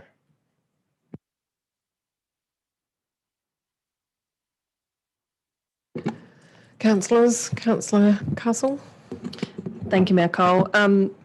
Yeah, continuing with the theme of qualified support tonight, I will put my hand in the air for this this particular recommendation, but not happily. I think this is a situation which we've seen a number of times in the chamber where council has a position. We have a public health policy that states a desire to reach a target of smoke-free town centres by 2025, thank you. I was about to say 2050, that seemed outrageous, so I'm glad you corrected me. Yeah, that's right. That's right. So there is definitely a will of council to make a difference in this area and to decrease these types of establishments in our town centres and the surrounding areas. However, I don't believe we have enough valid planning instruments on the table to justify a refusal at this point, as much as that would be my personal preference. I am very supportive of the notice of motion that we'll deal with later in the evening to try and address that. But I think in this case, I'm not comfortable that there is enough reason to refuse. And I think it just highlights the need for us to start to commence work on that action to look for ways that we can actually back that target in by putting some planning measures in place to address the issue. Councillor Hallett. Thank you. Firstly, I'd like to thank the officers for the comprehensive report that details some of the challenging considerations in a development application such as this, and also the very strict parameters in which we're able to make planning decisions. I'll leave most of my commentary on the broader topic to my motion later in the agenda. Suffice to say that whilst this development application goes against numerous policy documents within the city and at state and national levels, almost none of this can be taken into account in assessing the application. And I think that's a problem. I think there's some specific issues in relation to the signage of this application, which I understand there's an amendment to the conditions to partly address that. I also have concerns about the fact that under our enforcement policy, a restricted use can commence trading while a retrospective application is being considered.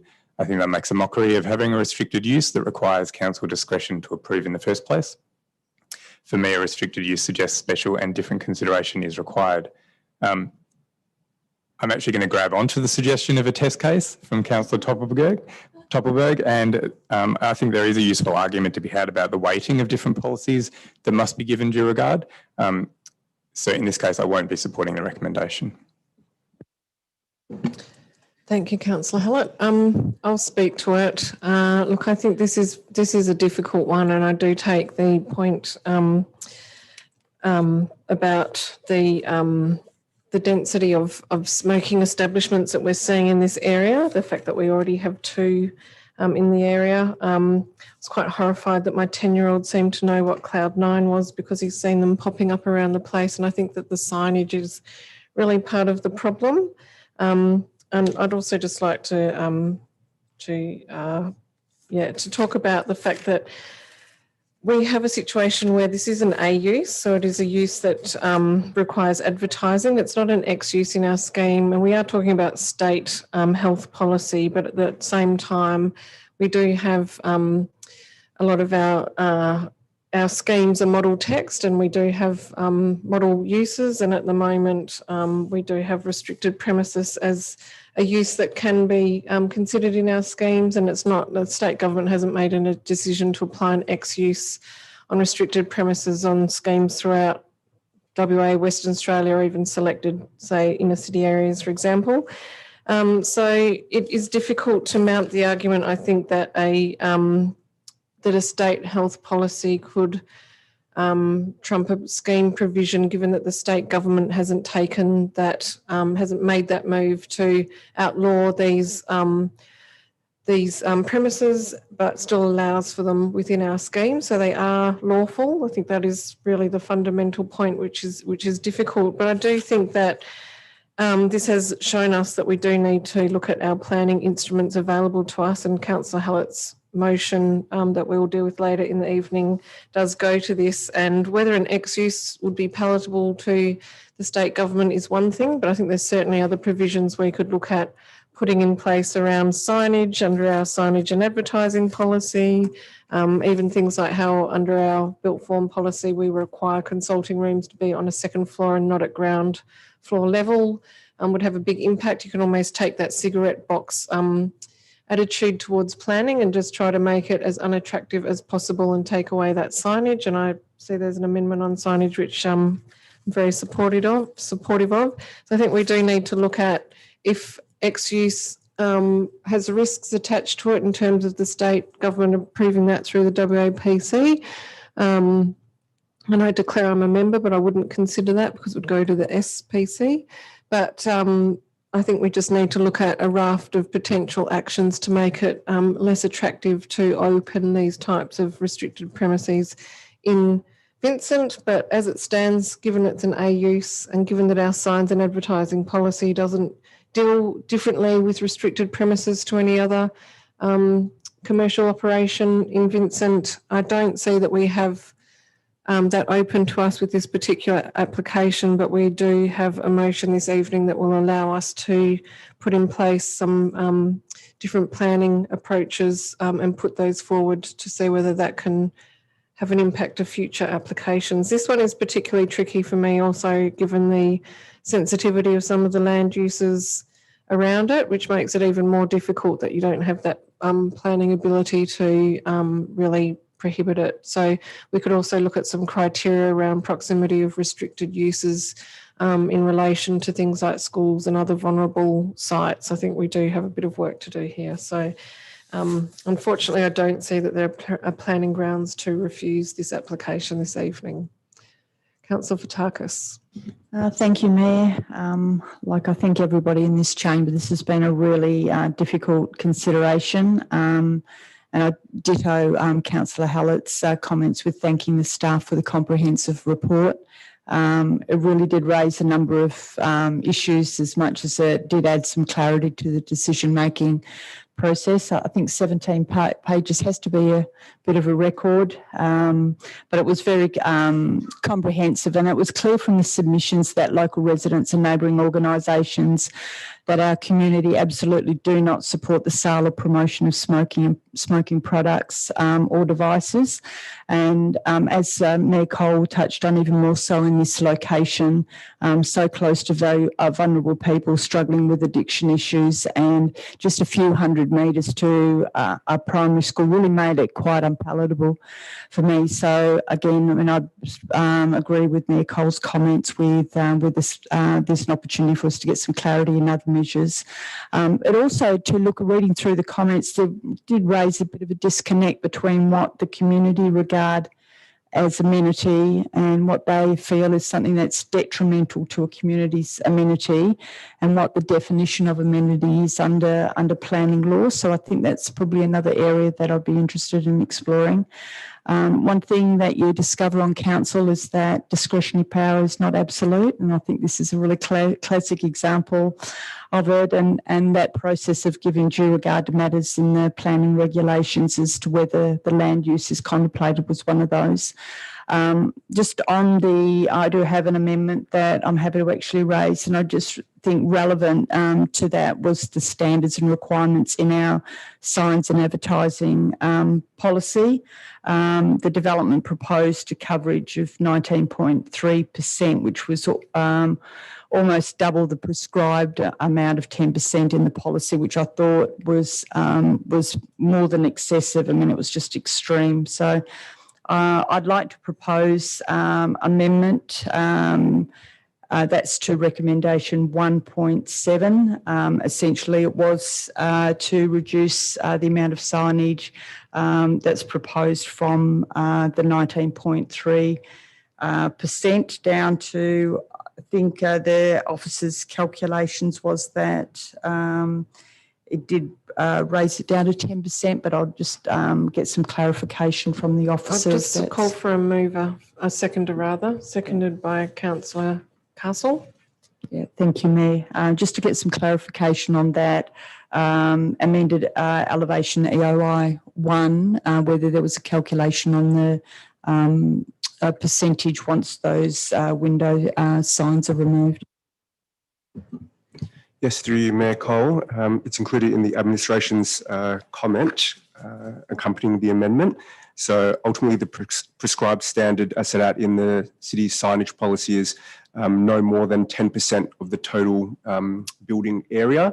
As Councillor Fotakis pointed out, 19.3% is being proposed in terms of signage. So there is some commentary from administration just confirming that the removal of the window signs, which forms part of the amendment, would result in the reduction of total signage on the building to approximately 13.7% of the building facade. So that would still be in excess of the prescribed standard in the city's signage policy.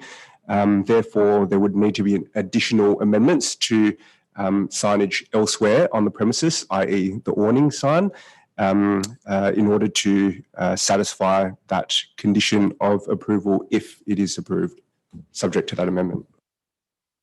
Thank you. I just wanted some clarification on that. So I'm moving the amendment.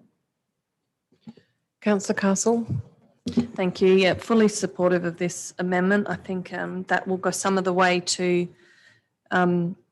decreasing that negative amenity impact on the street and bringing it better in line with our policies. Councillors, any further comments on the amendment? Okay, I'll put it. All those in favour? Declare it carried. We're back to the substantive. Is anyone who hasn't already spoken wish to speak? Councillor Gonchevsky. Thank you. I won't be supporting the officer recommendation. Council has the opportunity to use its discretion in this instance, and I've given the community consultation responses full thought. I don't believe that this is appropriate given the context of the, given its context, and I think that it will have a detrimental impact on the amenity of the surrounding community. So I won't be supporting it. Are there any further comments? Okay, I'll put the motion. All those in favour? All those against? Thank you. That's carried with Councillor Hallett and Councillor Gonchevsky voting against.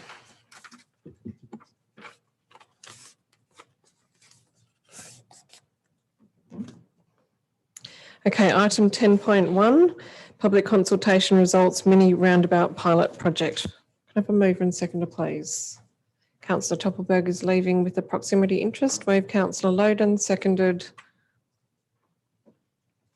Councillor Castle.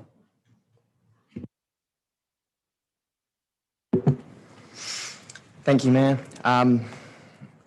I guess I've previously outlined some concerns around pedestrians and cyclists with the mini roundabout concept, and the concerns I have are around that and this has been sort of an ongoing conversation through our accessible city strategy as well. My basic understanding of mini roundabouts is that it will decrease speeds compared to the status quo, which is just an open street, but it is not necessarily better than alternative traffic calming methods such as mid-block curb extensions and chokers. The feedback we've received has sort of suggested that this should or could make it easier for cyclists and pedestrians, but may not. And there has been I've read some literature around this that flags concerns around cyclists using mini roundabouts, and my lived experience of roundabouts is different. Typically, motorists in back streets travel into roundabouts expecting no traffic and looking for large vehicle-shaped objects ready to brake, and they typically don't see cyclists. So personally, when I'm ever using one of these roundabouts, I approach it on the assumption that if there is a car coming to my left, even though I have right-of-way, that there's a high probability they will not see me.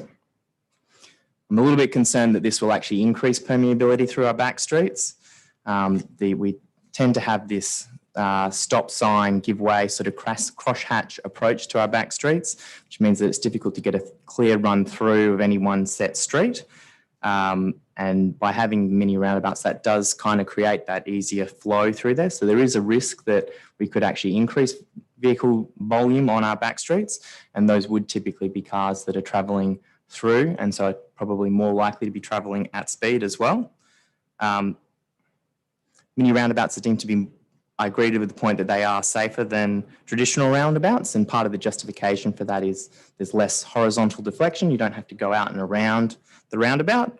However, the horizontal deflection is the mechanism by which we achieve the reduced vehicle speeds. So in that sense, I imagine a larger roundabout would actually improve the reduction in speeds. Pedestrians are actively discouraged from crossing at roundabouts because they are in a high-risk location. This is because, similar to bikes, cars are looking for big vehicles rather than small bikes, and they're also looking in the direction of the flow of traffic. So you tend to be looking to your right as you're turning left. And then as you turn left, then you might realise that a pedestrian is standing there. So pedestrians are encouraged to cross mid-block, which is not necessarily always an option depending on your direction of travel. So under our draft accessible city strategy, we prioritise pedestrians, then cyclists, then public transport, and finally cars. So whilst I agree we should be seeking to reduce traffic speeds, I don't feel like this should come at the cost of higher risk for vulnerable road users higher up in our accessible city strategy. So as such, I won't be supporting the officer recommendation. I thought as much. Councillor Castle. Thank you, Mayor Cole. I will be supporting this officer recommendation. Unqualified support this time. Look, I accept that there has been some debate about the effectiveness of this treatment, but I do accept the advice that we've received from administration and from a staff member of Main Roads last week at the briefing that this mini roundabout project is expected to have a positive impact on the speeds in the area, i.e. to reduce them, and coupled with some of the other proposals including advertising or proposing to go to a 40k area, I think it will have a positive impact on the traffic in the area and is worth exploring as a treatment. I think we go back and forth about which will be the best treatment in certain areas, yet to find the perfect solution. And I think this is a really good opportunity to use this pilot program to gather more information. Councillor Hallett. Thank you. I think there's been a lack of data on the rationale for this pilot, and frankly, I think we should have required that before going to consultation in the first place. I appreciate the most recent correspondence with some crash data, but I'm still not sure that this is the priority location for this type of intervention. I hear from community and experts that there are concerns about vulnerable road users, and administration has attempted to respond to these concerns, but I haven't found that overly convincing. I'm not opposed to mini roundabouts if there's a well-founded justification for them in a specific place and why they're better than other options. The consultation results are also pretty mixed. I don't hear an overwhelming response in favour from the directly impacted residents that live on the streets, let alone the broader community that use these streets for travel across different modes and will be impacted. As Councillor Loden said, I think our accessibility strategy is pretty clear that our priority is a pedestrian and cyclists, and we should avoid measures that impact on their safety or discourage active transport. I'm also not sure that because the state government has funds allocated to it, that means that they must be expended and must be expended in this location. So I'm not going to support the office recommendation at this point. Thank you. Councillors. Councillor Fotakis. Thank you, Mayor. Probably one of the most common concerns that gets mentioned to me from residents is about the speed on their streets, and in particular the rat running. And I think we've seen a lot of those issues come before us in the chamber, and concerns raised by residents, and how we stop our residential streets being used to avoid the main arterial routes. We're often asking our staff to come up with innovative solutions. Speed bumps have been commonly suggested, but let's face it, apart from one resident in Vincent, no one's happy to have a speed bump out front of their house. Everybody loves the idea of it, but run away when it actually comes to the suggestion it might be in front of their house. We've tried to fix these issues street by street, and that only shifts the problem onto neighbouring streets. So that's why I was pleased to see a little bit more of a precinct, a broader approach with this pilot program. And look, I do take Councillor Hallett's point that it would have been more advantageous to have more data on this, but I think the effectiveness of the use of mini roundabouts is yet to be obtained, and I'm happy to actually support that this is really the point of this pilot project. I do thank the officers and staff from Main Roads and the referenced in emails that have been addressing some of the concerns and questions that have been raised during the week. That was really helpful. I enjoy sort of hearing from my fellow councillors before I cast my final vote, but I'm erring towards supportive at the moment. Thank you, Councillor Fotakis. Councillor Gonchevsky. Just have a question in relation to classifier speed data. I believe my understanding is that whilst under the current posted speed limit on the streets, that the speed along those streets has been recorded as, sort of above 40. When was the last time that we did do classifier data for these streets, and do we have it for all of the streets in the pilot? Through you, Mayor Cole, when we first instigated conversation with Main Roads, we put them on the traffic classifier request list. Off the date, not off the top of my head, but it was pre-Christmas, so it's relatively recent, and we endeavour to do all the streets within the area. Look, I think, decision making in local government is quite painful at times. And this is one of those really painful situations where we have an accessible city strategy that we have been, I'm really happy that it's coming tonight, but we have been waiting for some time for this document to be finalised. And one of the cool things about it is that it does have a hierarchy in relation to how we would deal with these sorts of requests. I think, though, that my understanding is that we have heard that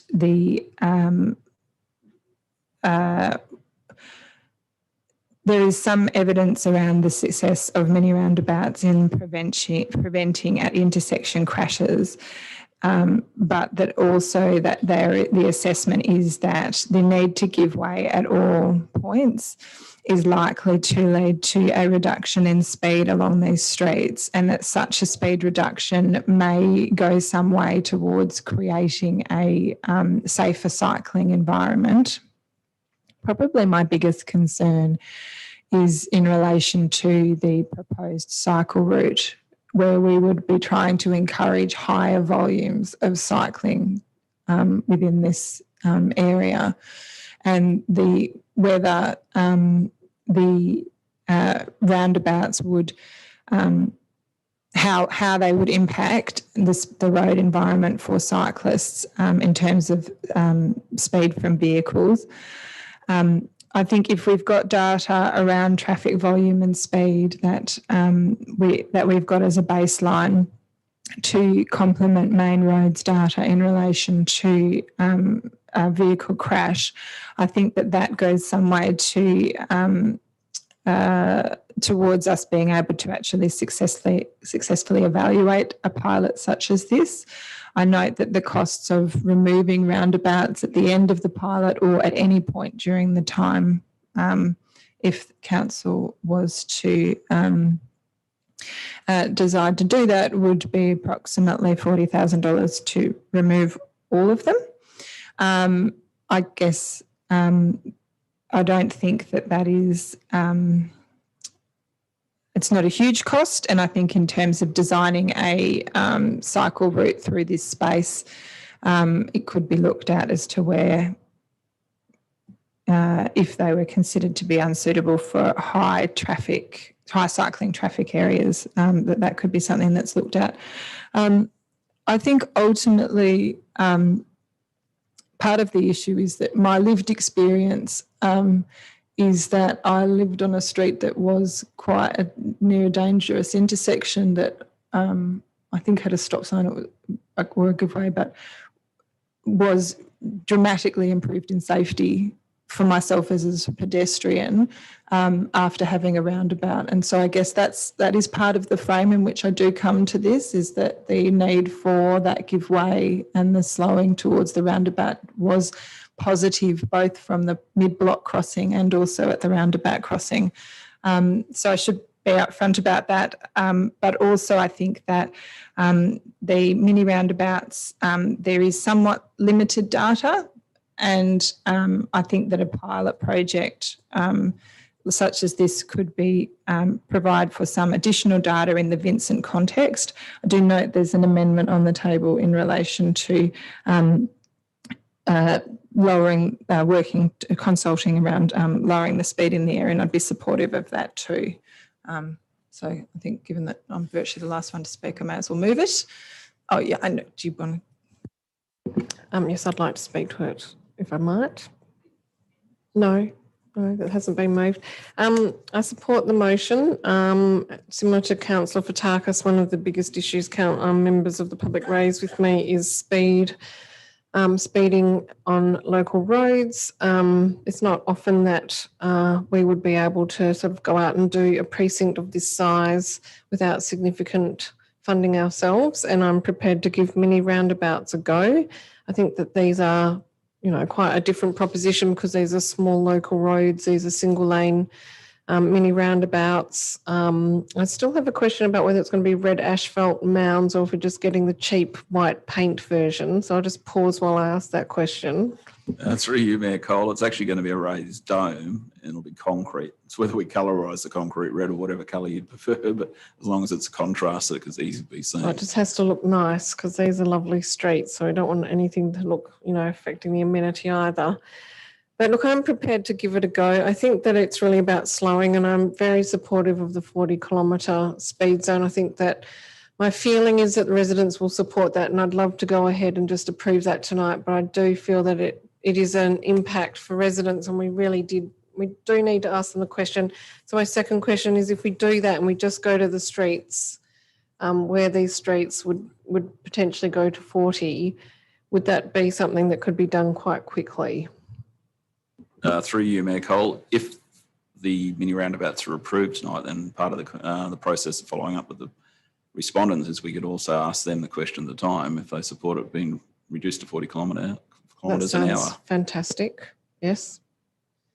Through you, Mayor Cole, there was a suggestion from Main Roads. I think that it might help the trial and the pilot to have 6 months without changing the speed limit in 6 months No, I'd like to lock it in as soon as possible, please, CEO. And you might note, and we can discuss this if the amendment is moved, that the preference would be to remove it from during the pilot program and just have 40 kilometres. So, yes. Anyway, look, I do support this. I understand that this, I see it as a trial. I'm happy to try out different treatments. Slow points have issues, speed humps have issues, mini roundabouts. We haven't really found the perfect solution yet. So I'm open to giving this a go and seeing how it works in that grid formation local road pattern. If it's a complete disaster, we can remove them. Hopefully it's not. You don't go into things hoping that's a complete disaster. And I also want to say thank you to Craig for the additional information provided this afternoon by email, because that also was helpful, I think, in looking at the intent, and that creating that slow speed environment is going to be beneficial, whether it's a speed hump, whether it's a slow point. Getting that low speed environment is beneficial for pedestrians, for cyclists, and that is obviously of key importance. I do note there was, we asked questions around the interaction between a safe active street and mini roundabout. So it sounds, well, the information coming back is that Department of Transport and Man Roads are talking and think these things can be compatible. But I think, as you say, Councillor Gonczewski, wouldn't be too bad to remove a few along Norfolk if the plans changed on that safe active street. So all in all, I think got to be in it to give it a go, and ultimately I think the end game is slowing speeds on those local roads, and so I think that this will go a long way to achieving that, particularly if we can do that in conjunction with 40 kilometres.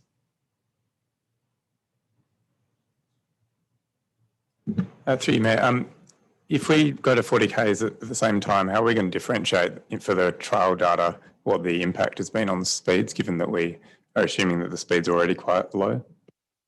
Through you, Mayor Cole, Main Roads originally came to us and said we could do 40K from the start as an inducement to encourage council to approve or adopt the mini roundabouts. But equally so, they're quite happy to delay the introduction of the 40 to do the follow-up data collection first, to then contrast it with the 40K if introduced. Lock it in, I say. Are there any further questions? Yes. If no one else is going to, I'm going to move the amendment on the white, just being prepared by you, Mayor Cole. Is there a seconder? Seconded by Councillor Gonczewski. I'm assuming that the purpose of this is simply just to give the residents another opportunity to comment before we proceed, and supportive of that, and hopeful that that will result in actually moving forward to the 40 Ks.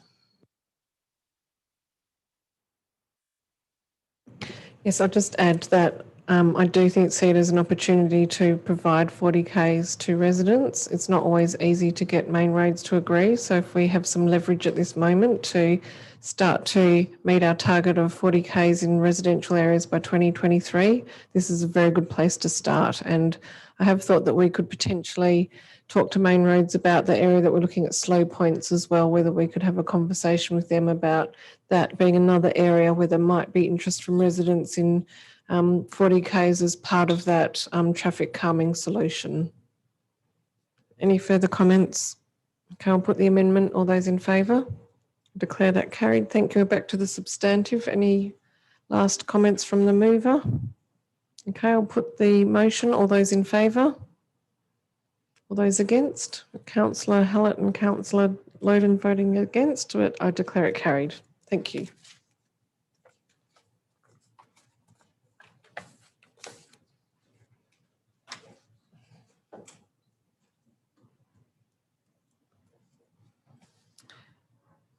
You'll be pleased to know that at 8:15 we've dealt with the 3 items raised by members of the public gallery, and we now go back to the beginning and deal sequentially with those items that we haven't already dealt with that haven't been moved on block. So that takes us to 9.2, the Draft Pickle District Place Plan.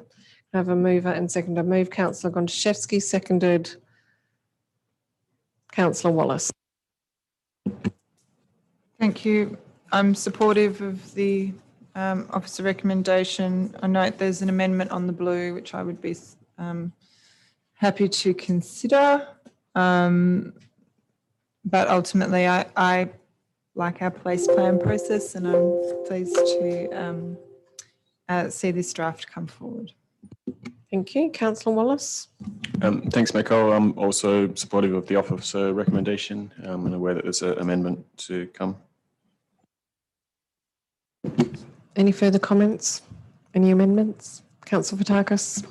I'm supportive of this. I just did want to ask if we can ensure that this is sent to the Arts Advisory Group. The AAG been really a lot to consider over the past week, so that we'll just add another place, they'll become place plan experts, so if we can ask that be done as well. I'm supportive of the amendment, so if everyone's happy, I'd like to actually put forward the proposed amendment that was put together by Mayor and McColl. I won't speak to it. I'll allow the Mayor to actually speak to it. Oh, well, I'll just see if there's a seconder to see if it's actually live. Seconded by Councillor Gontaszewski. Do you wish to speak to it as the seconder? I think Councillor Fotakis has said she doesn't need to speak to it, so I just, no, looking very enthusiastic about the amendment. Okay, I'll speak to it. These are just some thoughts. Very, very briefly, it's really just to say, recognising the precinct that's synonymous with creative events, it has a huge and enormous potential, given that it has a number of galleries, events venues, backlot cinema, studios. It really lends itself incredibly well to events and has a great capacity to grow. And as we saw from the After Dark Pickle District After Dark event, it was really quite something.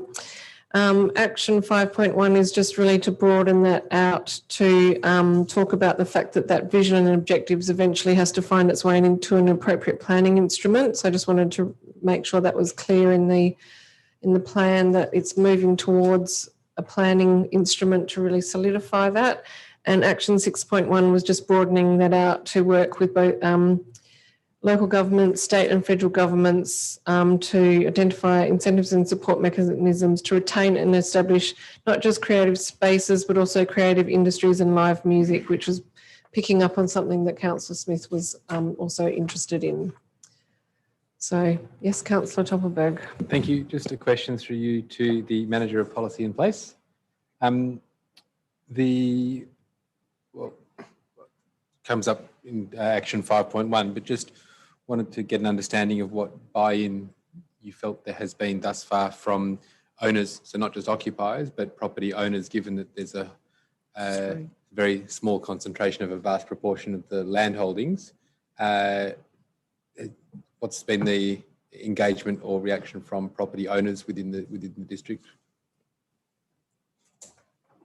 Through you, Michael, just to clarify, was that on the place plan itself? So the place plan itself and its future, I guess one of the, if you look globally, one of the poisons of gentrification is if you make somewhere too fun and too cool, then the owners turn around and say, thank you very much, we'll go and build an apartment block where you once had your fun. So I'm curious to know what the owners' views are on the plan and their long-term vision. So things like creating industry and spaces that are long-term for larger scale, potentially noisy or messy things such as art, music, etc. What's been the owner level of owner buy-in, if any? Through you, Mayor Cole, we would want to be doing that through community consultation and therefore then through this action. But I think that we could say that through our constant communication through the town team, which is probably our access to those businesses and owners, they are very keen to ensure that their vision and the creative spaces are upheld while the space develops into the future. Councillors, any further questions on or comments on the amendment? Okay, I'm going to put it. Those in favour? Carried. We're back to the substantive. Are there any further comments? Okay, I'll put the motion. All those in favour? Declare it carried. That takes us to item 9.3, accessible city strategy outcomes of advertising. Can I have a mover and seconder, please? Moved by Councillor Gontaszewski, seconded by Councillor Loden.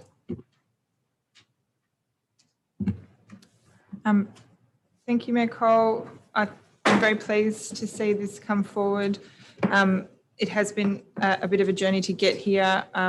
I have an amendment on the khaki grey that I will put forward, but can't because I'm the mover at this stage. But I guess I also just wanted to say that I think that one of the things that I saw in this document was I felt that in this document I saw that it had changed after consultation. Often what happens is it, in my experience, that there can be occasions where documents go out and come back and they're largely unchanged, and that wasn't the case here. I felt that I saw that the community had made some comment and that had been incorporated, and I'm very thankful to see that. I do have that amendment, but that's it for now. I'm very happy to support this strategy. Councillor Loden. Thank you, Moira. I'm also supportive of the accessible city strategy. I think it's been a long process too, but I'm really happy with where we got to with this. I do have an amendment which I'm highly confident will fail, but I'll move it anyway, which is from action 1.2.3, delete the words "and new roundabouts where deemed appropriate," which is in reference to the mini roundabouts.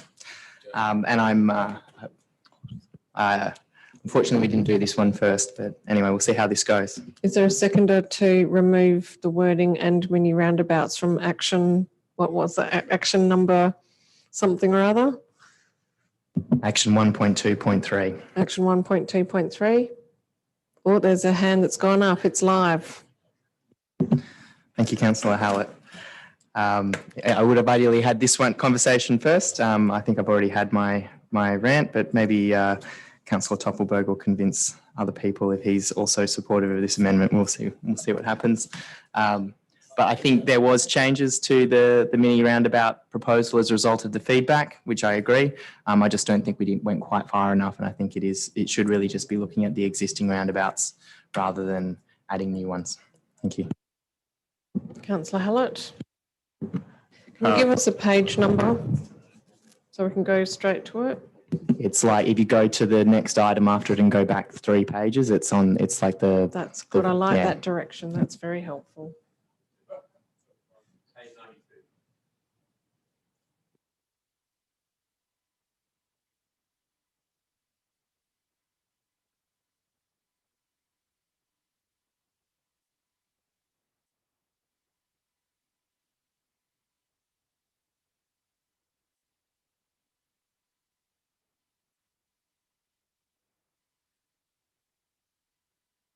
What was the number again? Was it 1 point something? 1.2.3. 1.2.3. Yeah. That should be quite easy to remember.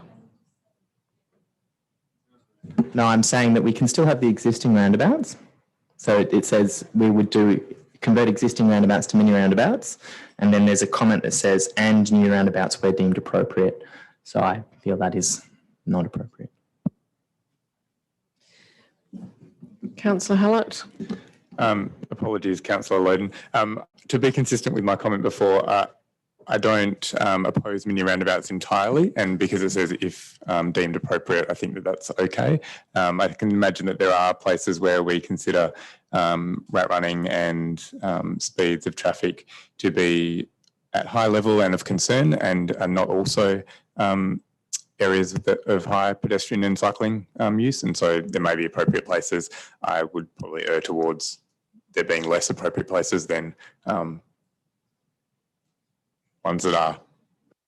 You don't know that we have the seconding of an amendment just to test that there's actually more than one person that will actually allow airtime at 8:23 on a Tuesday night.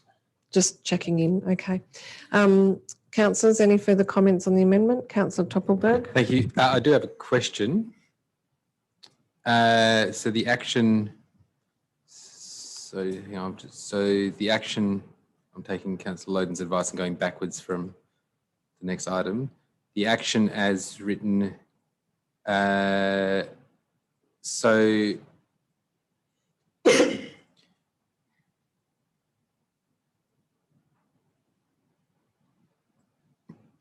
actually, I don't have a question. I'm quite comfortable. I apologise. Okay, any further comments? Personally, I can't support this because it would be in conflict with my support for the previous motion. I'll put the vote. All those in favour? All those against? I declare that lost. Good on you for trying. Councillors, let's keep moving. Councillor Hallett. Can I move the amendment from Councillor Gontaszewski? Sure. You can move Councillor Gontaszewski's amendment. Is there a seconder? There's a seconder. It's not Councillor Gontaszewski, but that's Councillor Toppelberg. Do you wish to speak to it? Only that I support it, and I guess we have historically had a bit of a process where residents would raise concerns with the UMAG, which no longer exists in that form. And so I think this is really important to ensure that there is a process for community members to raise issues that then can have a coherent process to actually get a response and action on it. Yes. Thank you. Can I just confirm that if approved as written, that the result of this amendment, and perhaps, I don't know if it's a question to the manager or, actually I'll ask a question firstly. When members raise concern about traffic, specific to traffic matters, about traffic matters, now that the accessible city strategy will be sitting under planning, can you describe what that process would potentially be? So there's I understand this is asking for a process to be developed, but I'm just worried whether it sits under infrastructure, environment or planning in terms of the development of the process or the actual assessment of the complaint or concern from a resident. Yeah, so through you, Michael, it would sit with infrastructure. We do those investigations. We already use a sort of standard or warrant-based system to make judgments on when interventions are necessary in parking or speed terms. So I think this amendment means that we would firm those up and they would be publicly available. So I think, just for clarity, just so that I've said it, my understanding of the amendment, if I support it, is that that process would be transparent and consistent from a council decision-making point of view. So we wouldn't see changes to signage, road interventions or otherwise without the same process having been followed. I have been in this chamber when the process was, as long as you asked really nicely to the right person, it happened. And some other people who had valid reason spent years knocking on doors and not getting outcomes because it never made it into the chamber or otherwise. So just my understanding is that would remove those disparities in the process and that it would be easily understood, and the path to a decision, whether that was, depending on the nature of it, under delegation or coming to council, that would be clear from the outset. Yeah, that's my understanding. Councillors, I fully support this amendment. I think that we did have a quasi process where we were taking things through to UMAG and trying to bring a bit more of the warrant system to it. And then we were going through the development of the accessible city strategy, and we were doing car parking. A lot of money went towards car parking surveys and all the rest of it. And We were told everything is on hold while we do the accessible city strategy.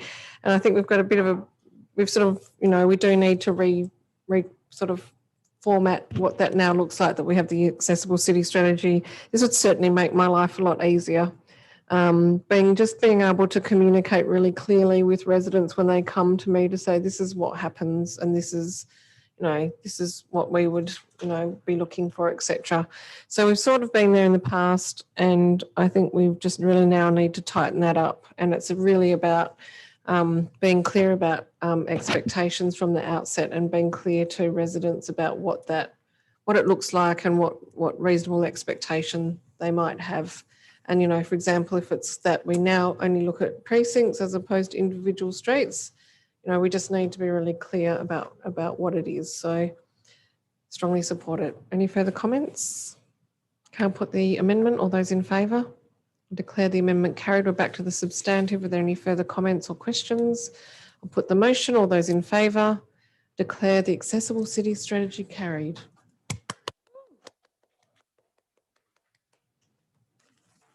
Great body of work. Okay, next item is 10.2, advertising of new amended policy, memorials in public places and reserves. Moved by Councillor Gonchevsky, seconded by Councillor Loden. Thank you. I just pulled this out because I don't support it. I think possibly I think the objectives could ultimately provide more direction to administration on the position and provide more clarity to the public. But ultimately, I also have a concern around the idea that the path to council is that when one disagrees with an administration's response, you get to go to council. I think I don't accept that that's appropriate. I think we should ultimately have a policy that's sufficiently clear to allow council to confidently delegate, knowing that administration will be able to assess in accordance with council's views as a council policy, or you have a policy that provides clear guidance as to where a application may be of, I guess, sufficient public impact as to warrant a transparent and accountable decision-making process that would occur most appropriately at a council level. I don't believe it's that when an applicant disagrees with the response, it goes to council. I do note that we have a sort of an informal policy that happens on a planning scale, but I don't like the way that it's documented here. So no, don't support this one. I think it would benefit from some further discussion.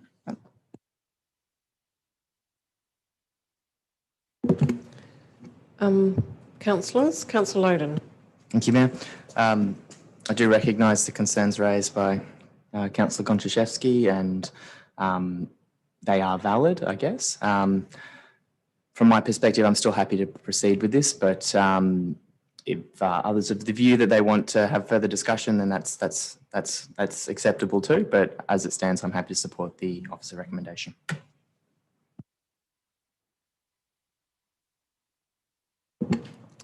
Councillors, can I just ask a question?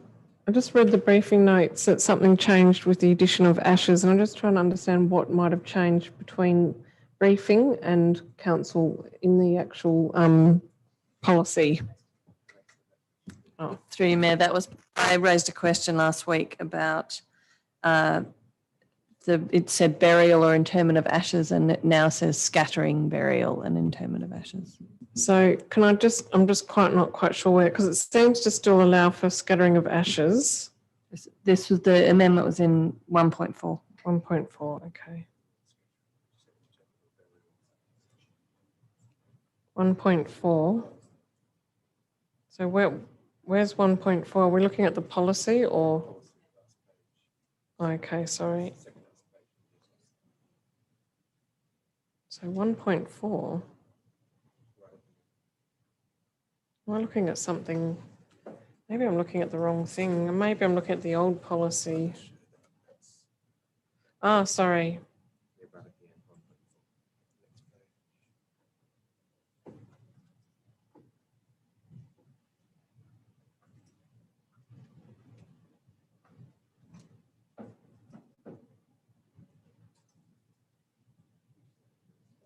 Yeah, through my call. That's exactly what Councillor Castle said. There was a question that last week shouldn't it say the word scattering, so we added the word scattering. So the only I have to change. be. I'm probably with with Councillor Gondaszewski here. I think I would like to. I mean, where do you find the time in the day? But I would like to look at this a bit more closely because I don't mind the idea of scattering ashes at parks because some people are very opposed to funeralific sort of things and don't want ashes in a.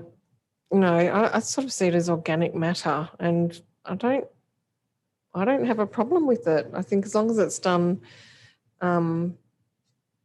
Yeah, I don't. So I think for me, I'm not supportive of proceeding with this as is. And I would like another look at it. So yeah, I don't support the policy as it stands. Comments? Any further comments? Are you going to... Does anyone wish to defer this and look at it, or do you just want to vote for or against? They're really the options before us. I would probably like the opportunity to look at it again. Can I just ask a question just before? How often would we have requests to say scatter ashes in Hyde Park, for example? Rarely.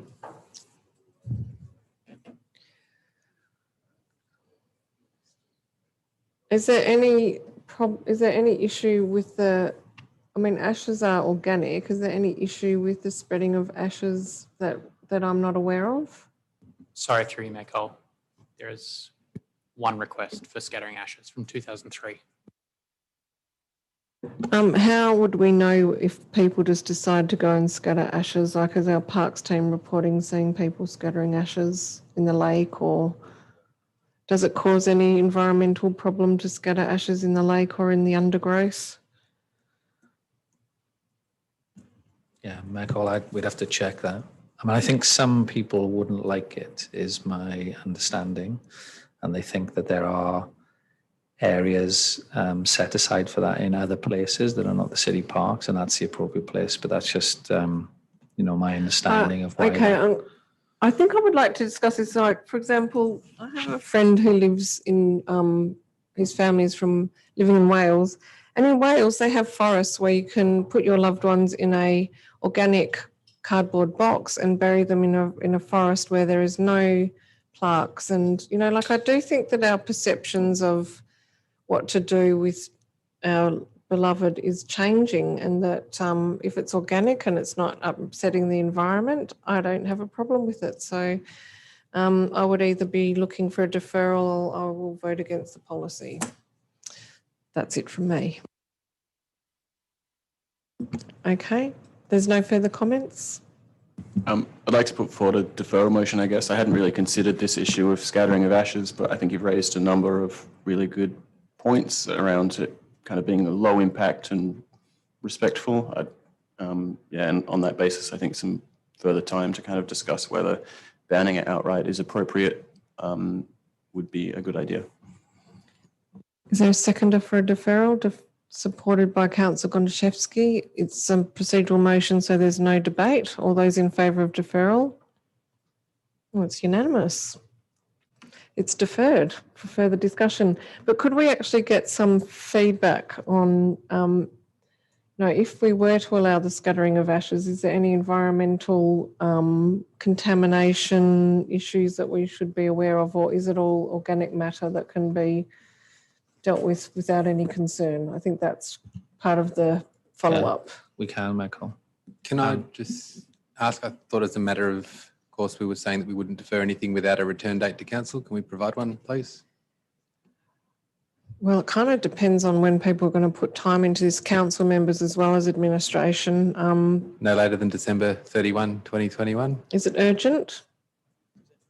Just by December? Yes, December 31. Yeah, it's not urgent, but it's when we get feedback, I think, is a little, yeah.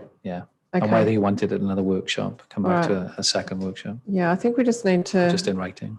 Yeah, okay, great. December. Okay. Moving to item 10.3, tender number IE 105 of 2020, design. Is this going to require confidential? I was going to seek clarity on that. If it's going to require going in behind closed doors, should we come to it towards the end? Yeah, okay. We'll come back to that one because there may be questions on the confidential tender attachments, which would mean we'd have to end the live stream. So we'll come back to that. 11.1, authorisation of expenditure for the period 1st of March to 31st of March. This was because Councillor Wallace has a financial interest. We have pulled this out. Are there any questions on this item or comments? Oh, sorry, should ask for a mover and second. I move Councillor Castle, seconded Councillor Hallett. Any questions or comments? I'll put the motion. All those in favour? Declare it carried. 11.4, differential rating strategy for 2021-22. Can I have a mover and seconder for this item, please? Moved Councillor Fotakis. Yes? No? Are you moving it? You're seconding. You're moving apparently. Okay, Councillor Gonchevsky. I'm supportive of the officer recommendation. I note that there are a number of amendments that are to be considered. I think my comment on this is ultimately that the city is still a relatively low rating city with some big obligations now and in the future. We primarily get our income through rates, and so it is important that we ensure that we are rating appropriately to be able to service our obligations. I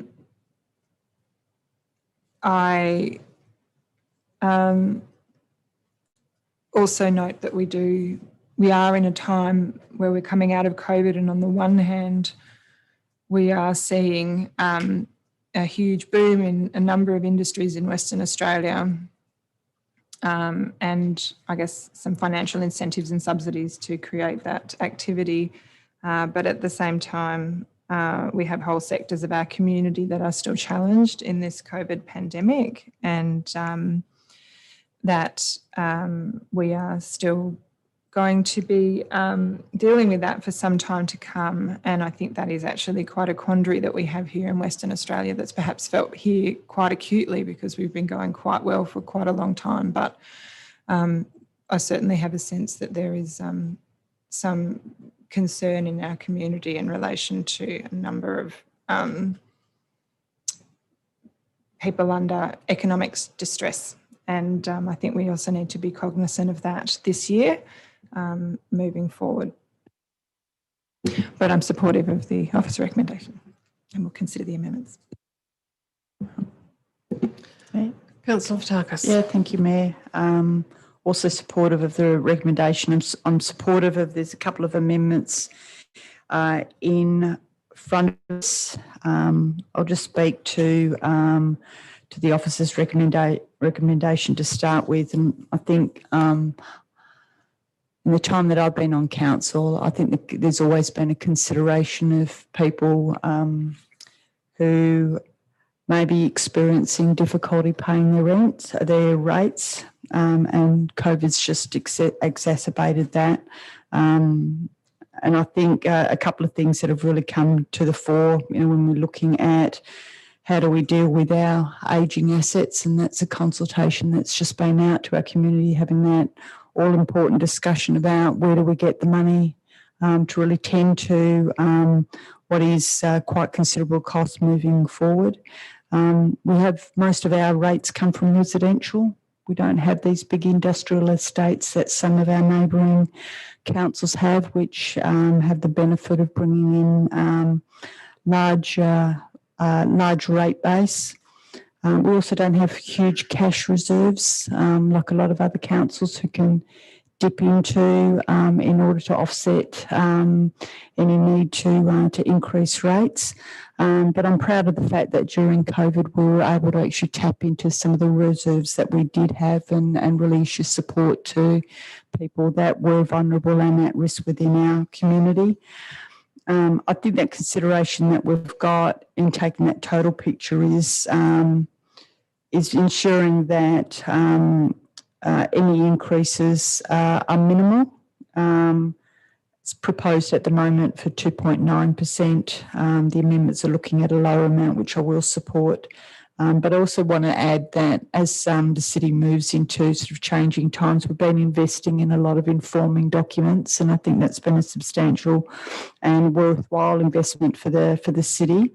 But we also still need to offer an attractive place for people to move to and live to, and it's not just about being close to the CBD. I think the reason why people move to Vincent is because they love our sense of community. So as we have a lot of these budget sort of challenges, not to lose sight of the fact that there's a lot of initiatives to still maintain where we're trying to run and offer a very prudent budget. So I'm supportive of the officer's recommendation. I'll wait until one of the amendments comes before us.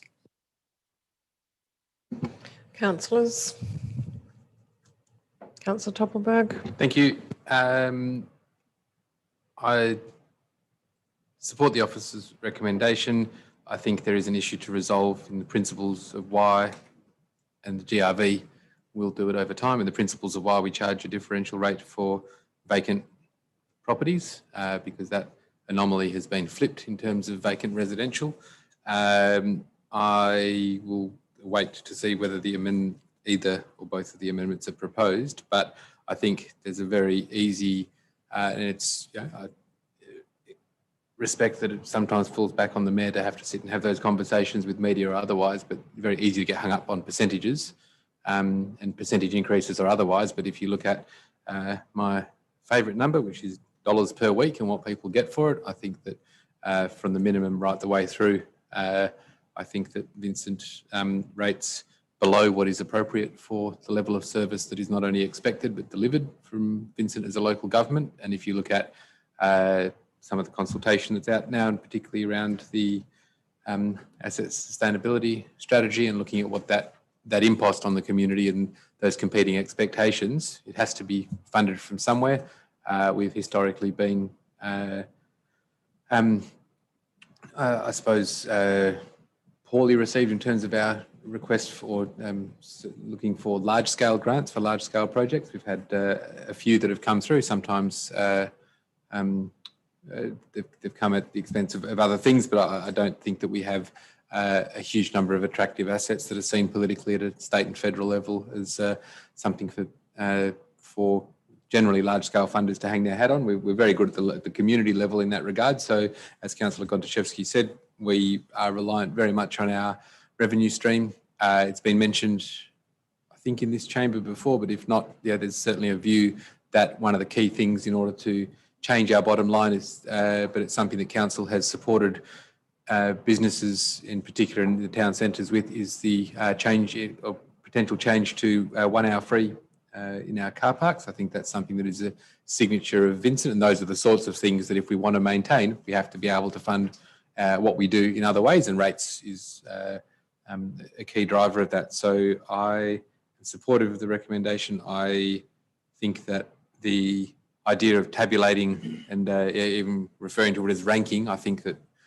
the ranking is in terms of numbers, but those numbers don't mean that much to people. People have a value on their place, but as I say, particularly in the residential side, I think that what is expected of us, our accessibility as administration and as elected members, the level of services and the volume of services we deliver, I think we rate lowly, and hopefully that is understood in community. And whether an increase is presented at just above, just below the magic number of 3% or otherwise, I think long-term people need to look at what dollars they pay and what they get in return.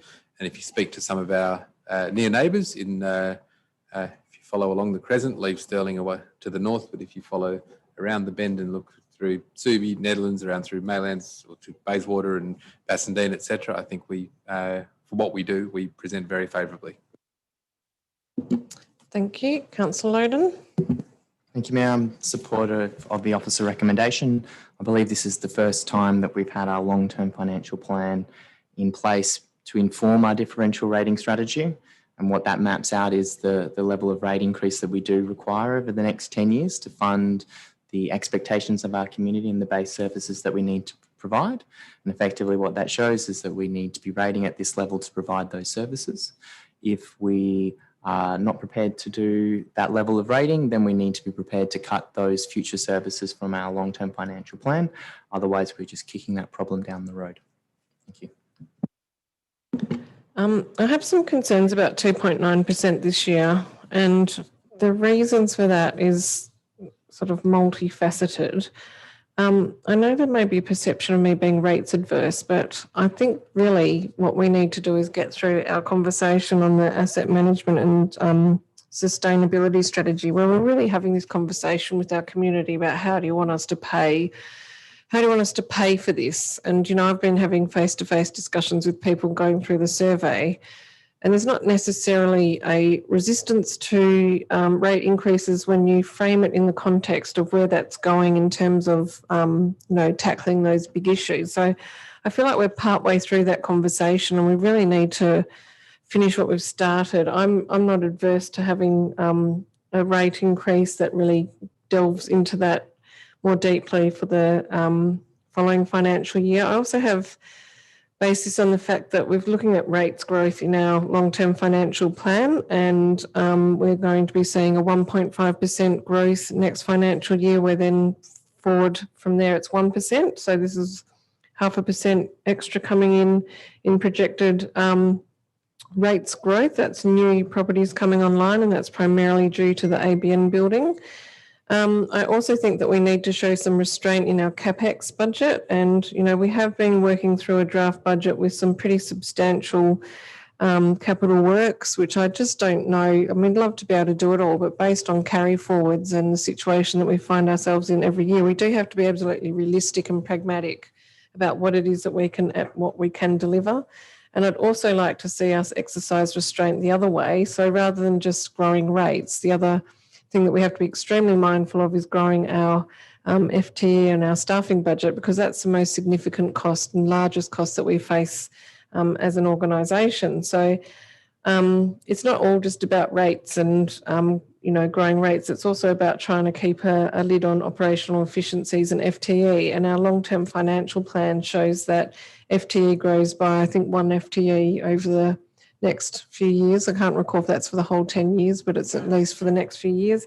So if we actually follow that, this, you know, and we actually look at our being realistic about our capital expenditure, and we take into consideration the carry forwards from our May budget review, which is the next item on for consideration, that really effectively covers, that alone covers the 0.5% increase. I just think this is not the year.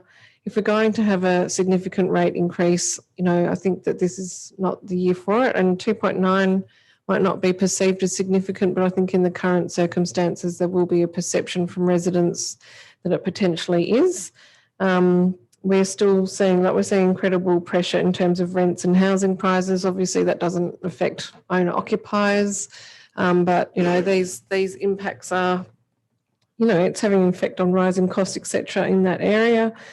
So I really think that we need to just be restrained this year, restrained in our expenditure, restrained in our increases, and that in terms of any rate increase that's really tied to asset management, I think that really needs to be linked back to our strategy, which is, you know, the consultation's underway and that's not yet adopted. So that would be my rationale. Councillor Castle. Thank you, Mayor Cole. Yes, I agree. And I'm supportive of the officer recommendation, but I would like to move the amendment that's option number 2, the turquoise.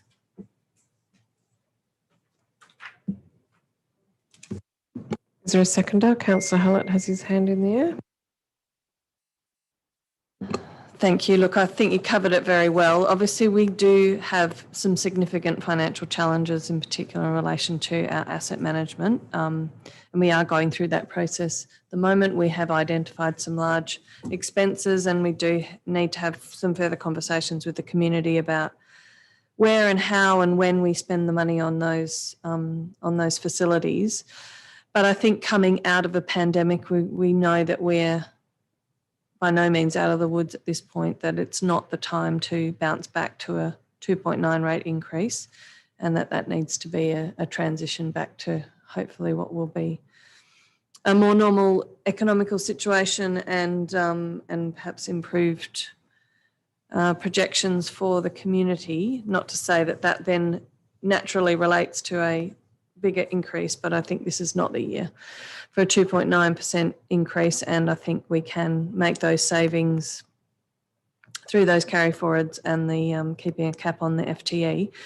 I did have I'm interested to hear perhaps from the Mayor about the rationale around increasing vacant residential to 5%.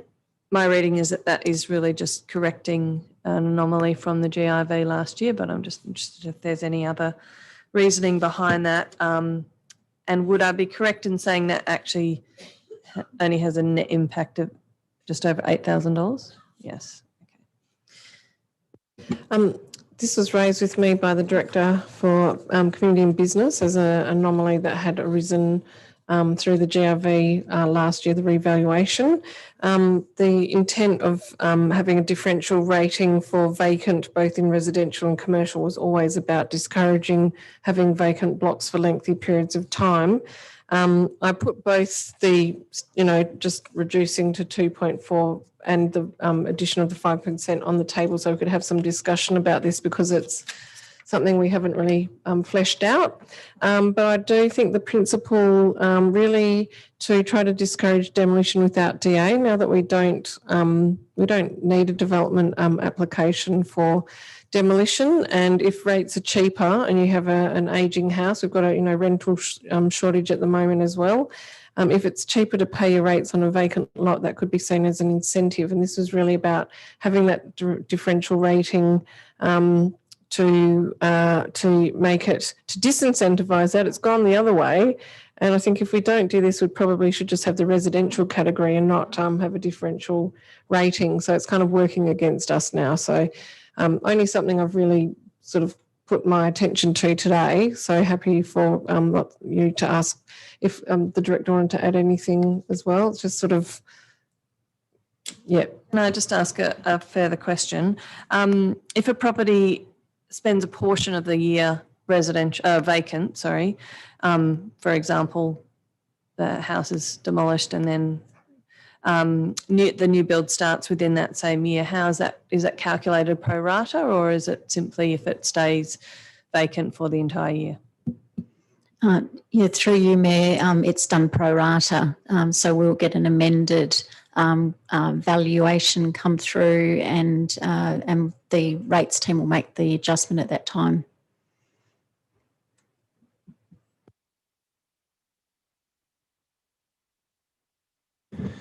Thank you. Look, I think everyone raises lots of good points. We do have a huge issue with our assets. But I also think from the conversations that I have in South Ward that there is still a lot of hardship in our community, and for some, absolutely, changing house prices will be quite beneficial for them, but not for the vast majority of them. I think that we should be proud to have a low rating council. That I think that we absolutely add a lot of value to our community and quite efficient with the resources that we use for such a small council. I think the conversation has begun around the asset sustainability, and my preference would be that we use this for this year, given the continued, I guess, emergence from the COVID impact, but to be able to go next year with a far more, probably a higher level, with a specific conversation around which specific assets are important to us, and just like all taxes, being able to identify where people's money goes is really important. So having a kind of hypothecated conversation with ratepayers, I think, is a far more useful way to get support for meaningful action on some of those intransigent assets that we've yet to be able to pay for.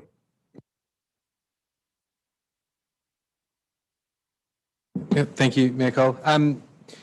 So a couple of things. I think the conversation about what Mayor Cole spoke about earlier in relation to things like number of FTEs and the budget is a separate conversation from this. That is a conversation I'm happy to have. As I was saying before, percentages, we can talk about the amendment looking at a nearly 18% reduction in the proposed or the recommended rate rise. You can also say that on the minimum rate, the total over the year that we're asking people to pay, the difference of what we're debating now is $6 over the year. And if you're paying $4,000 a year in rates, which I think would be at the absolute upper end of anyone in any residence in Vincent, the total would be about $20 over the year. So percentages, yep, means a lot. I think in terms of numbers, looking at our long-term financial plan, no, I can't say these dollars are going into this asset specifically, but I think that progressively the impact of not doing it now increases in percentage terms or otherwise the hole that needs to be filled going forward. So for me, those real numbers, I accept that 2.4 looks better than 2.9, but that 0.5% for the majority of people is, if you break it down, we're talking for most people, literally 2 cups of coffee over a year, not per day or per week, but literally over a year. And I think that it's semantics when we understand the size of the problem that we have. So I'm not supportive of the amendment. Any further comments on the amendment? Councillor Loden, I think, was first. Thank you, Mayor. Just a question through to administration. What would be the impact on the long-term financial plan of this amendment? Through you, Mayor, the impact of this amendment would be a reduction in our revenue over the 10 years of $125,000. So that's $125,000 in the next financial year, but would that then propagate through the following 10 years, or would we then, or is that working on the assumption that we would now have a 0.5 additional increase to the 2.9 proposed for the subsequent year in the long-term financial plan? So through you, Mayor, the way I would answer that is that in year one, it's a reduction of revenue of $125,000, or you can see I've rounded that. Yes, you're correct. We lose that cumulative value over the 10 years. And I haven't calculated that cumulative value over the 10 years. But that will provide a marginal difference as well over the 10 years as well. To my understanding, if you don't do any changes to the LTFP, it's roughly 1.24 million over the next 10 years that we would lose out of our rates. So if we make this amendment, we either need to reduce the things that we're planning to expend over those next 10 years, increase rates incrementally over those 10 years, or source it through a different source like our parking revenue or something like that. I'm not adverse to the idea of reducing our rate in the dollar, but I think we need to have a clear decision or view on where we're going to achieve those savings over the long-term financial plan, because this is something that we have discussed at great length over the last 6 months, and I don't believe we've found. I don't believe at this point we have 1.24 million of savings that we can make, and I don't particularly support the idea of kicking this down the road to a subsequent year where we're already planning 2.9 for the next subsequent 3 years after that, and then 3.2 or 4, I think, for the subsequent 6 years after that as well. So there's already quite significant increases that are occurring over those 10 years, and this would need to increase further to plug that gap. Can I just ask a question first? What's our carry forward from the May review? I just haven't got the report open.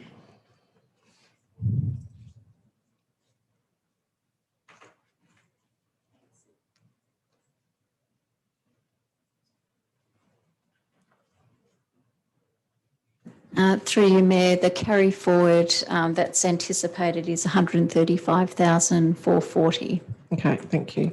Councillor Fotakis. Thank you, Mayor.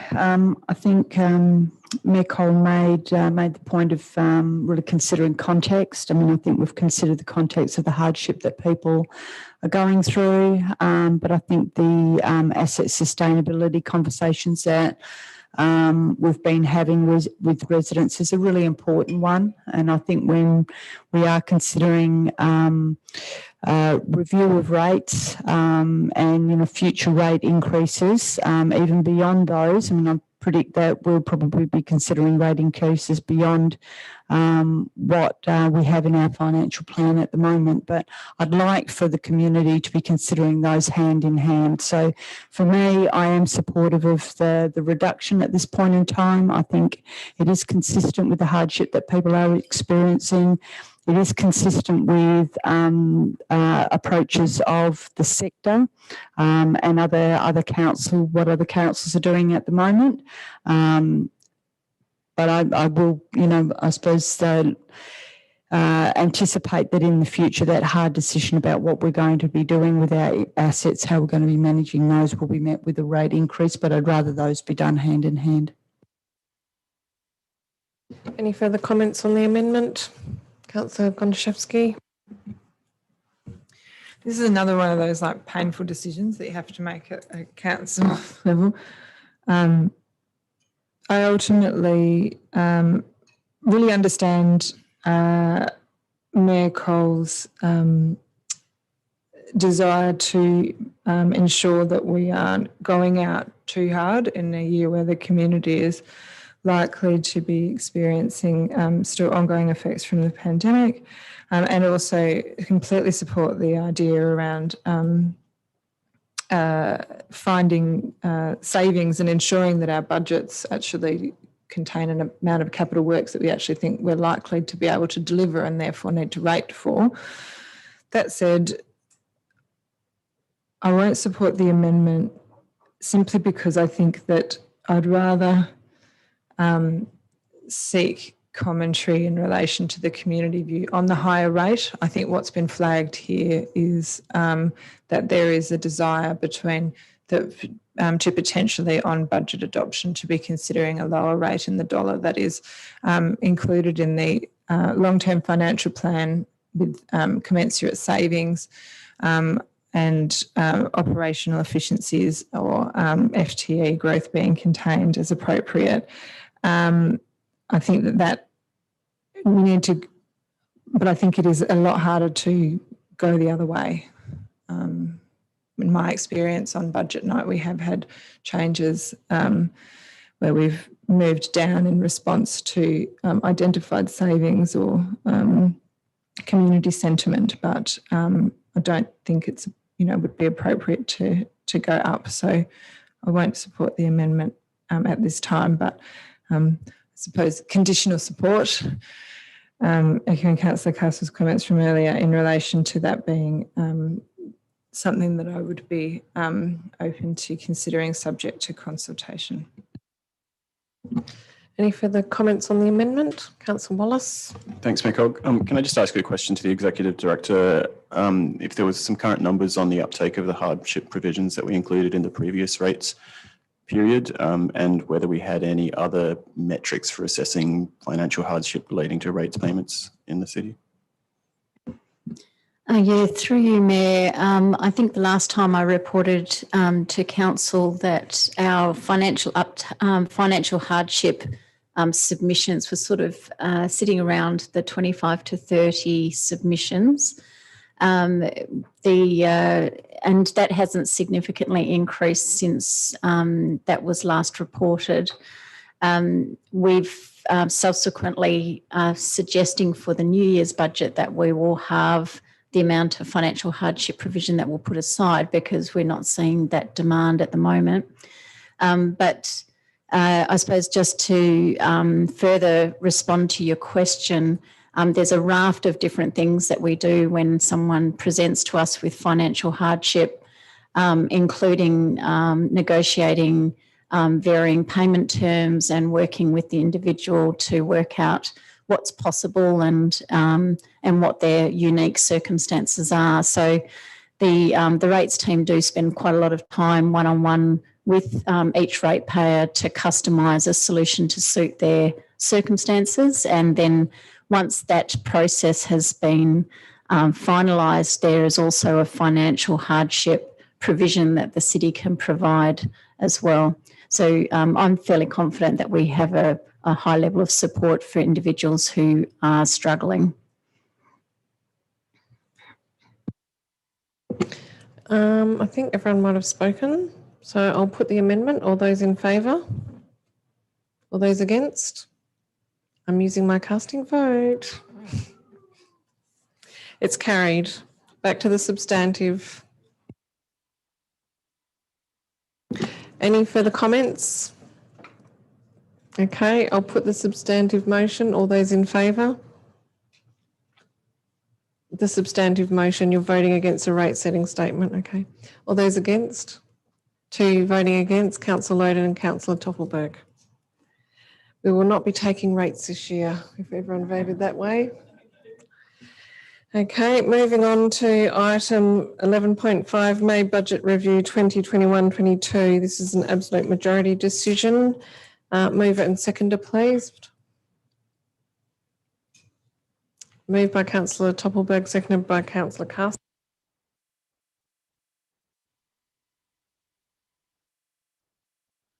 I'm supportive of the recommendation. Councillor Castle, any comment? Okay, any comments in relation to the May Budget Review? Okay, I'll put the motion. All those in favour? Declare that carried unanimously. Next item is 12.2, new lease to the Western Australian Volleyball Association Incorporated, portion of 413 Bloor Street, West Perth. Moved by Councillor Toppelberg, seconded by Councillor Loden.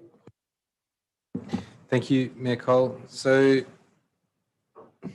I'm supportive of it, of the officer recommendation, but I do think that the way in which this has been approached is not in line with either the value of the land or the value of the service that's provided by the occupant of the land to local residents. I think a simple example, and I have no idea, but I would imagine that to play beach soccer on a beach volleyball court with the net down, there could be co-use of the space, but that I don't know whether that's got a market or otherwise. I'm not talking about the office portion, but effectively we've gone to the significant expense of getting a valuation. They've told us about the valuation of the whole space. We've said because that space can only be used for that, we can only charge for the, we'll only charge for the office component. And because the occupant historically, that was the response I got in the briefing notes, historically has never paid for parking, we just won't charge them for parking, but we'll actually designate it as exclusive use for them. So if you look at the value of that, considering its proximity to the highest frequency bus route that we have in the state, I think that the end result is potentially unfavourable either to the city or to the community. I think we could have got a better result. It's only a 2+2.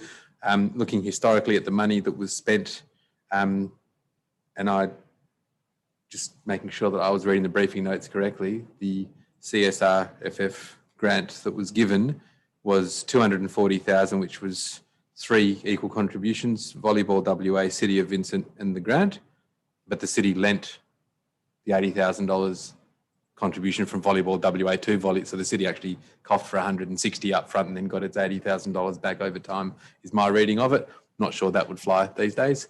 The health check that's been attached to the report effectively says nothing, which I appreciate that it's there and that's what we received back.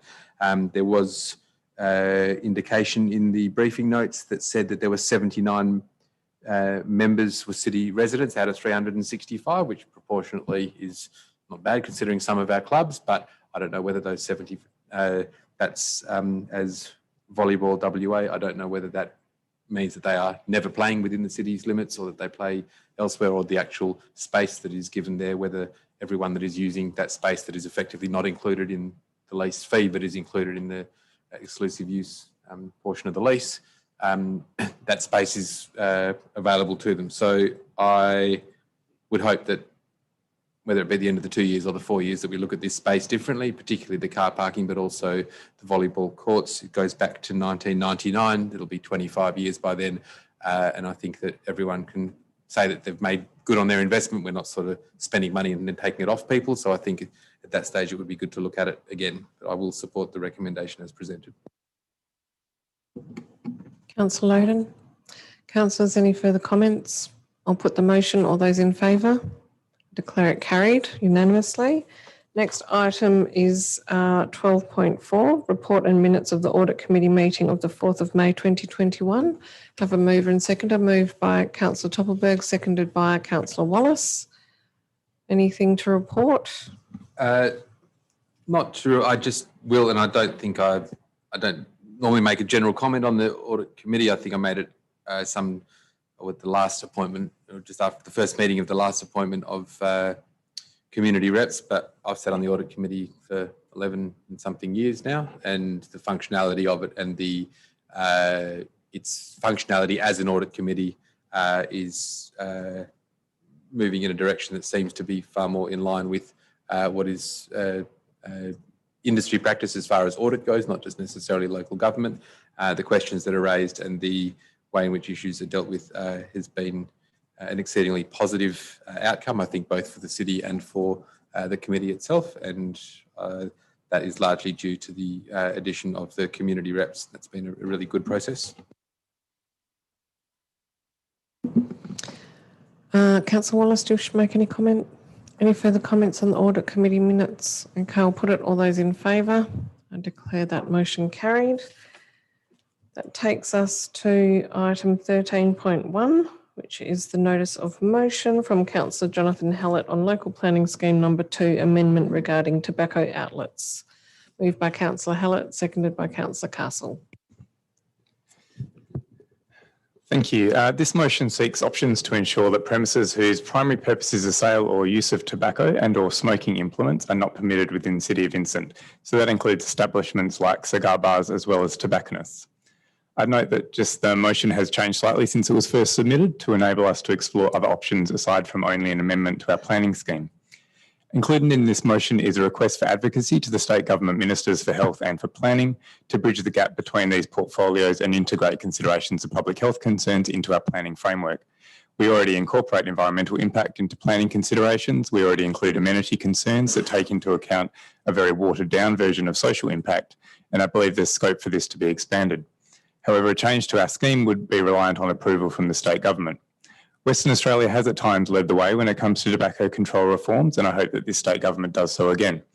The reason that some small edits have been made to the motion is to ensure that we have a range of options before us should the state government seek not to lead in this space, and we must rely on our local policy levers. In the last week since our briefing, around 300 people in Australia have died from tobacco-related illness. It kills 15,500 Australians every year. Let's be really clear on this. Tobacco is no ordinary commodity. The tobacco industry is insidious. It's an industry that actively manufactures and promotes a product that kills 2 out of every 3 people that use it exactly as the manufacturer intends you to. It's a global industry mostly consolidated into just 5 companies and has manipulated and obfuscated the evidence for health impacts for 70 plus years. It's an industry that has no social licence, and it's entirely appropriate for governments to minimise, exclude and marginalise the industry, not individual smokers, but the industry, for the deaths it's already caused and will continue to do so as long as it's allowed to continue. It's an industry that targets children and adolescents. It's an industry that exploits low and middle income countries. It's an industry that has fought scientists and attacked governments through the courts for acting in the public interest, including our own. Other industries have certainly learned from tobacco about strategies to sow doubts about scientific evidence and delay regulatory reforms that protect our health and the environment. But tobacco really is in a class of its own. If tobacco was created for markets today, knowing what we know, it would not be approved for sale. The legality of tobacco is a historical anomaly that has ensured millions of people around the world have lost their lives and continue to do so. Anything we can do to ensure that this industry doesn't recruit new consumers and minimises promotion that makes it harder for smokers to quit is imperative. And so I urge you to support the motion. Councillor Castle. Thank you, Mayor Cole. That's an incredibly hard act to follow. I don't think I can really put it any better than Councillor Hallett, Dr. Hallett has in this case. He's brought his professional experience as well. I am fully supportive of this notice of motion and really happy to see those changes, because that was going to be my question around exploring all options, given that it might not be successful to have this passed by Department of Planning, but if that isn't, that would be the preferred option from my point of view. But if that's not successful, then it would be good to explore other avenues to restrict the sale of tobacco and tobacco instruments in the City of Vincent. I think that, we've discussed this in the earlier item, all the reasons why that is the preferred position of the City of Vincent. And I think at the very least, I can say that the earlier item that we considered has triggered this action being investigated perhaps earlier than it might have been, and has also highlighted some things we might not have thought about, which is those premises that might have fallen through the cracks because they don't actually sell the tobacco product. So I'm very interested to see where this goes. I'm hopeful that we will find an easy, or at least a very effective solution to this issue, and I look forward to receiving the report. Councillor Vatakis. Thank you, Mayor. Thank you, Councillor Hallett. Thank you for what I think is probably one of the most comprehensive notice of motion. It's late. That's been presented during my time as councillor, and thank you for the background that really and the input that goes into framing that. The submissions that were provided to us in item 7.1 that Councillor Castle touched on did raise the need for us to have these further investigate amendments to our city's planning scheme, and that will bring us more in line with community expectations. I don't have that much to add, but I thought while I was here, I did want to provide a shout out to Queen's Hotel Manager Lee Dolly and their staff for going smoke free. So big congratulations to the team there. And also the Alfred Hotel, which most of us known formerly as the Flying Scotsman, will also be smoke free. So I congratulate both venues on this leadership. It's a big step forward for our quest for smoke free town centres by 2025. So certainly see me down there, certainly by the weekend, I think. Councillor Toppelberg. Thank you. Question through you to the Director of Development Services.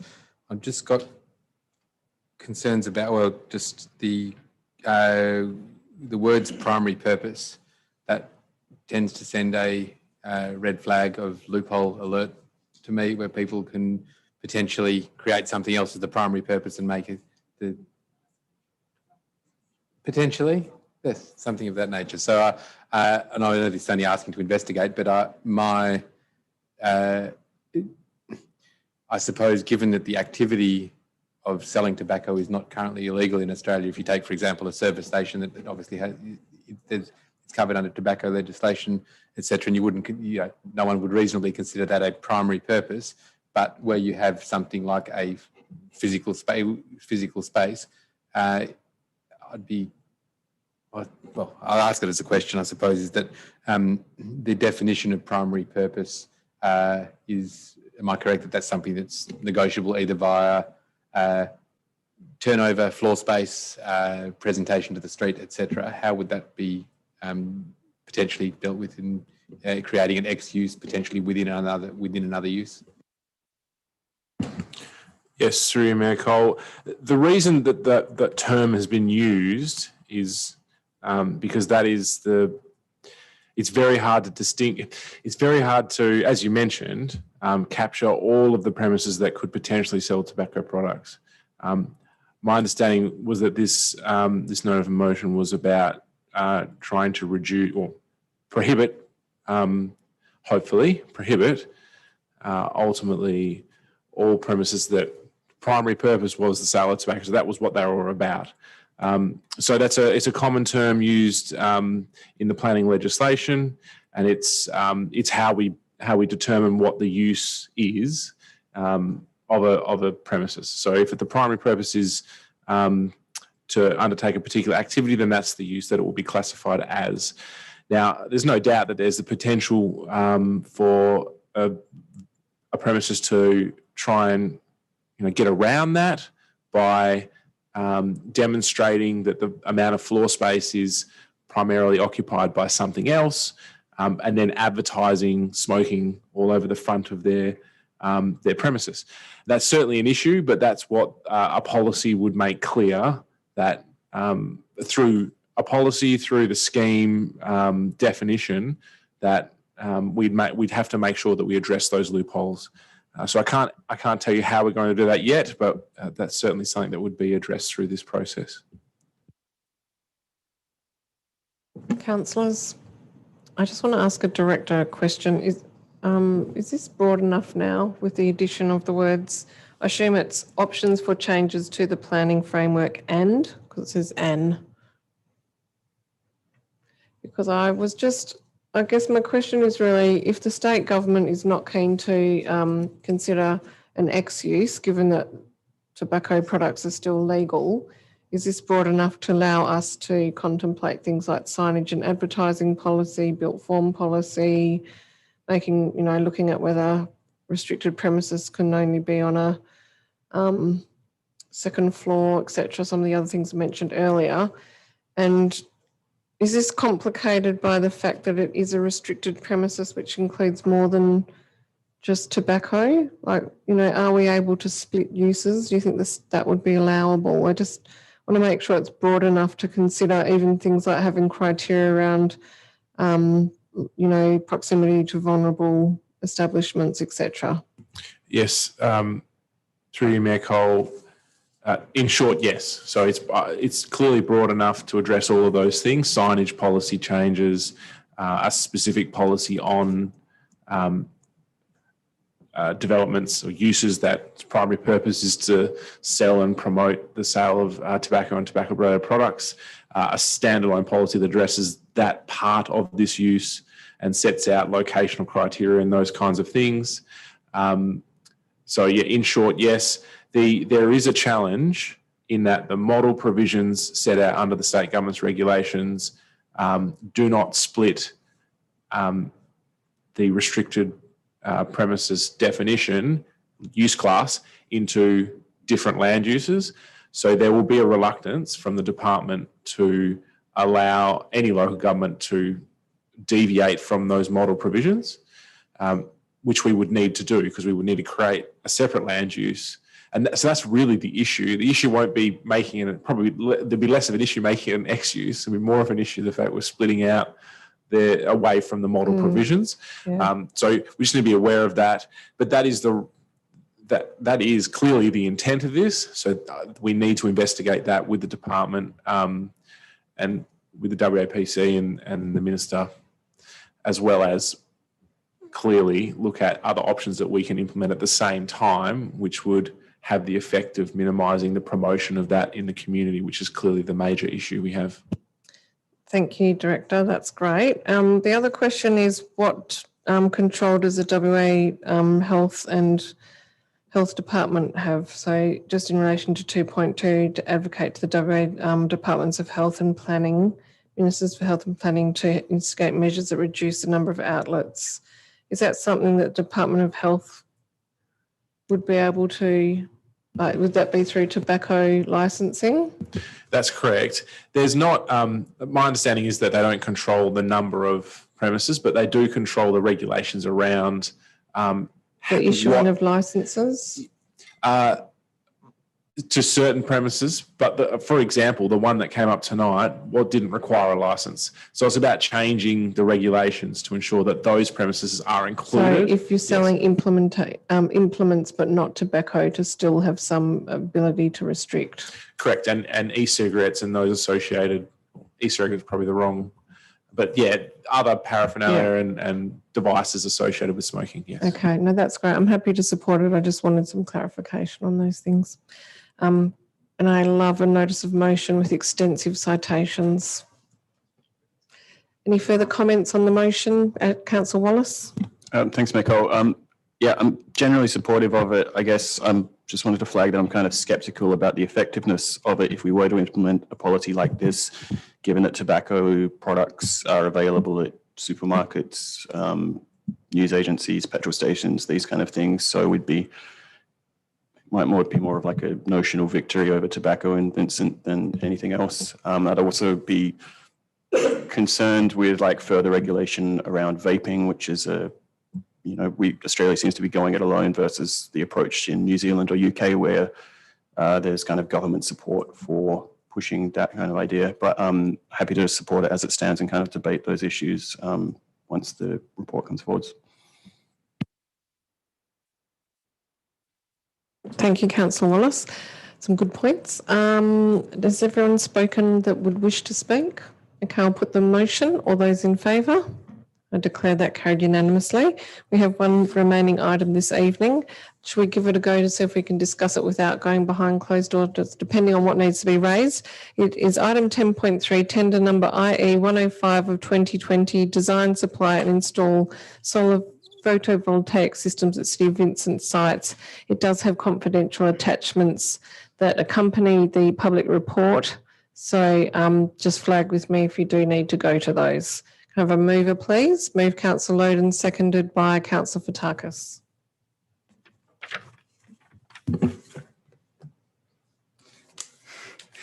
Yeah.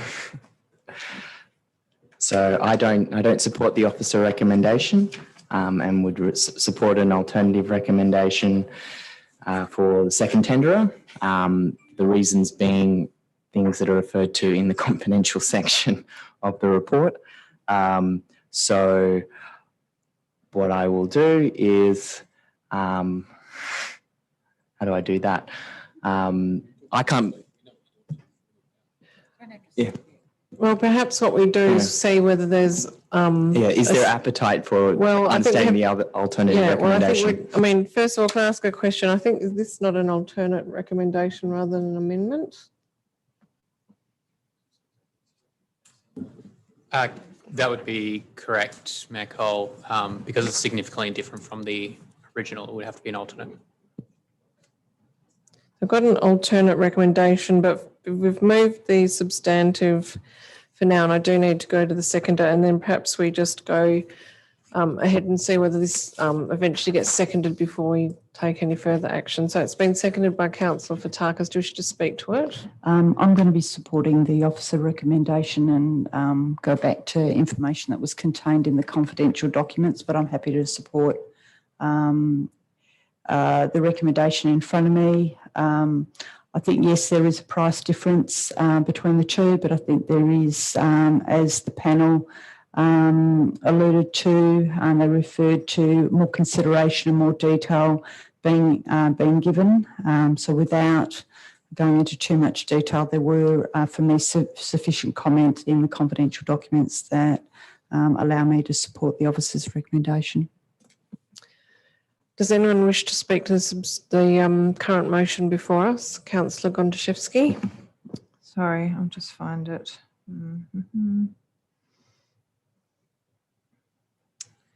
I don't support the officer recommendation because of item 2. I think I've been quite clear in relation to the development of council policy without council developing policy, and this ultimately to me looks like ultimately we're being asked to set up a system whereby where the city does not receive the benefit from solar, that the city will fund solar if an agreement can be reached. I don't really have any understanding of how that would be, how what's proposed here would be considered to be like a transparent process that could be applicable, and perhaps it's not. But I sort of feel that we've gone through this trouble of having a property management framework, and now the next thing that keeps coming up is to do something that's related to the management of city properties, is engaging into agreements or potentially modifying leases with tenants of city properties. But I don't really understand how it's referenced in the property management framework or contemplated.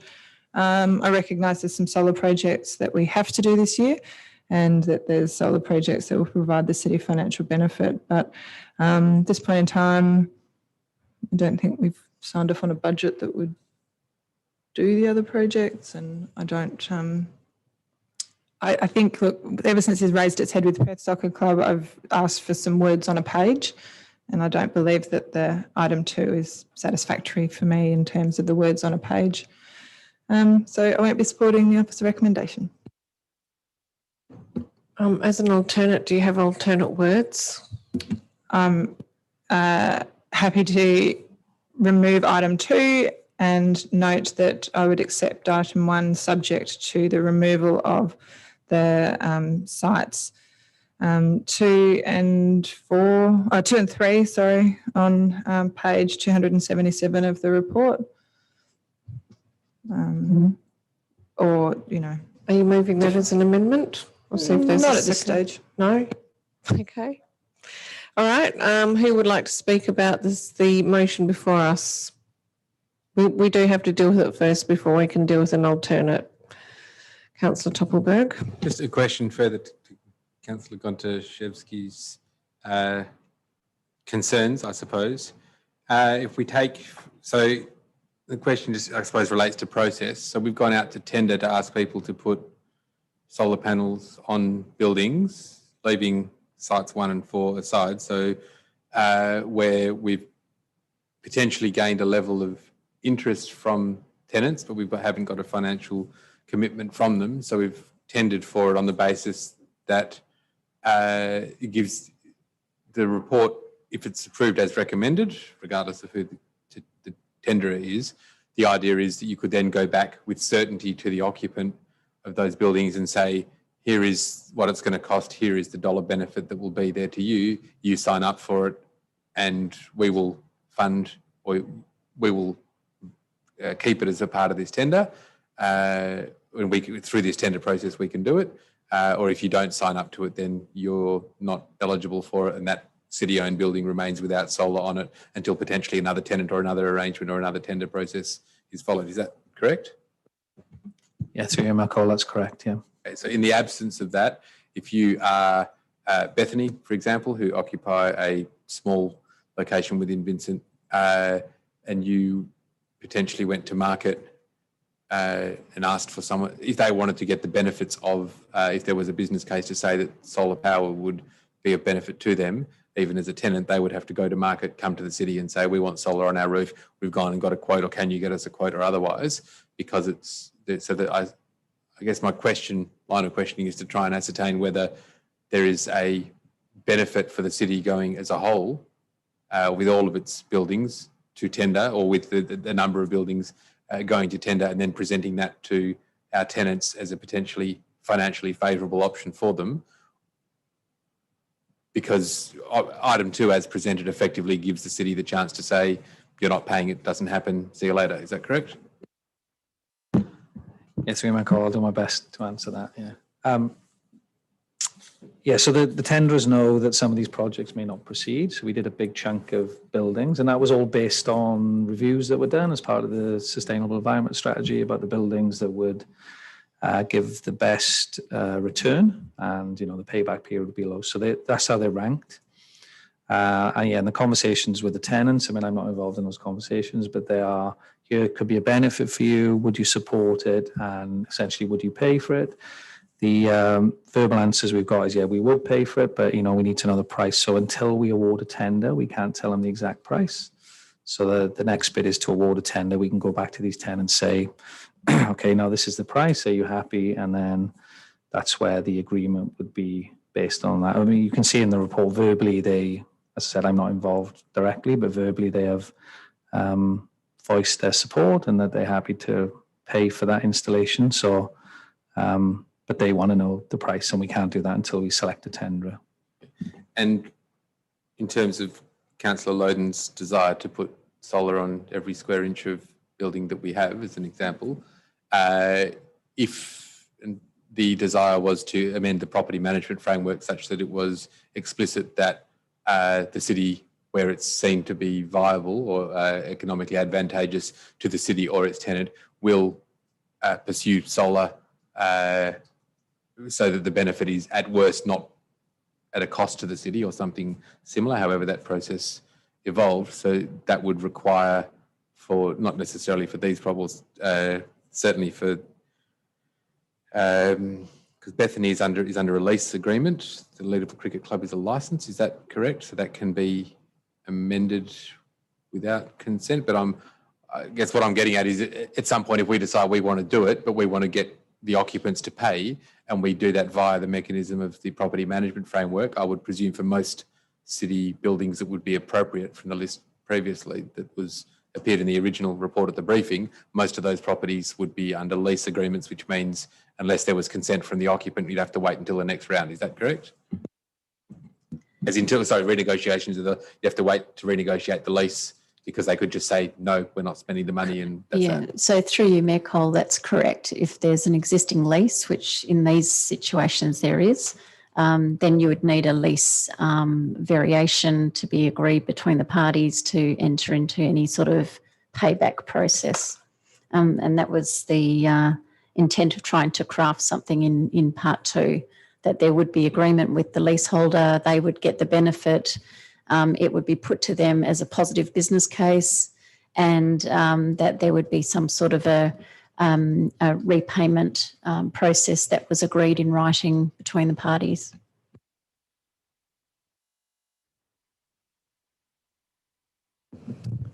Any further questions, Councillor Toppelberg? No, but whilst I think it's exceedingly clunky, I think that I understand Councillor Gontaszewski's concerns, and I'll see what happens with Councillor Loden's attempt. But I think that the intent of the way that it's worded could have been achieved in another way, but I think ultimately it provides all of the stakeholders with the information they need, which is what the absolute cost is, what the benefit will be, and the city at its absolute discretion does not have to spend any money on buildings where it doesn't get the benefit. And so I think that's, as a principle, I agree with. I think the way that it's presented via the tender and then presenting it as this is the beneficiary, but we'll only do it if they pay for it, is sort of a bit backwards, but I think that it ultimately reflects good intent. Councillors? I tend to agree. I prefer to have clause 2 in and out, because I think it does need to be a resolution of council just to differentiate between those we're paying for and those where they need to make the contribution. On the actual tender selection, it's always a tricky one. It's difficult when you're not physically on the panel to put forward a different view. I've tended to err on the side of going with the panel members' decision.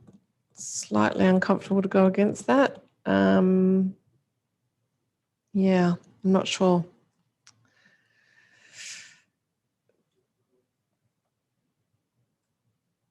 Yes, Councillor Loden. If I speak, that'll close debate, but I would like to move into the confidential so I can put my views across. So I have a motion to go behind closed doors. Is there a seconder for that motion? Seconded by Councillor Fotakis. All those in favour, declare that carried.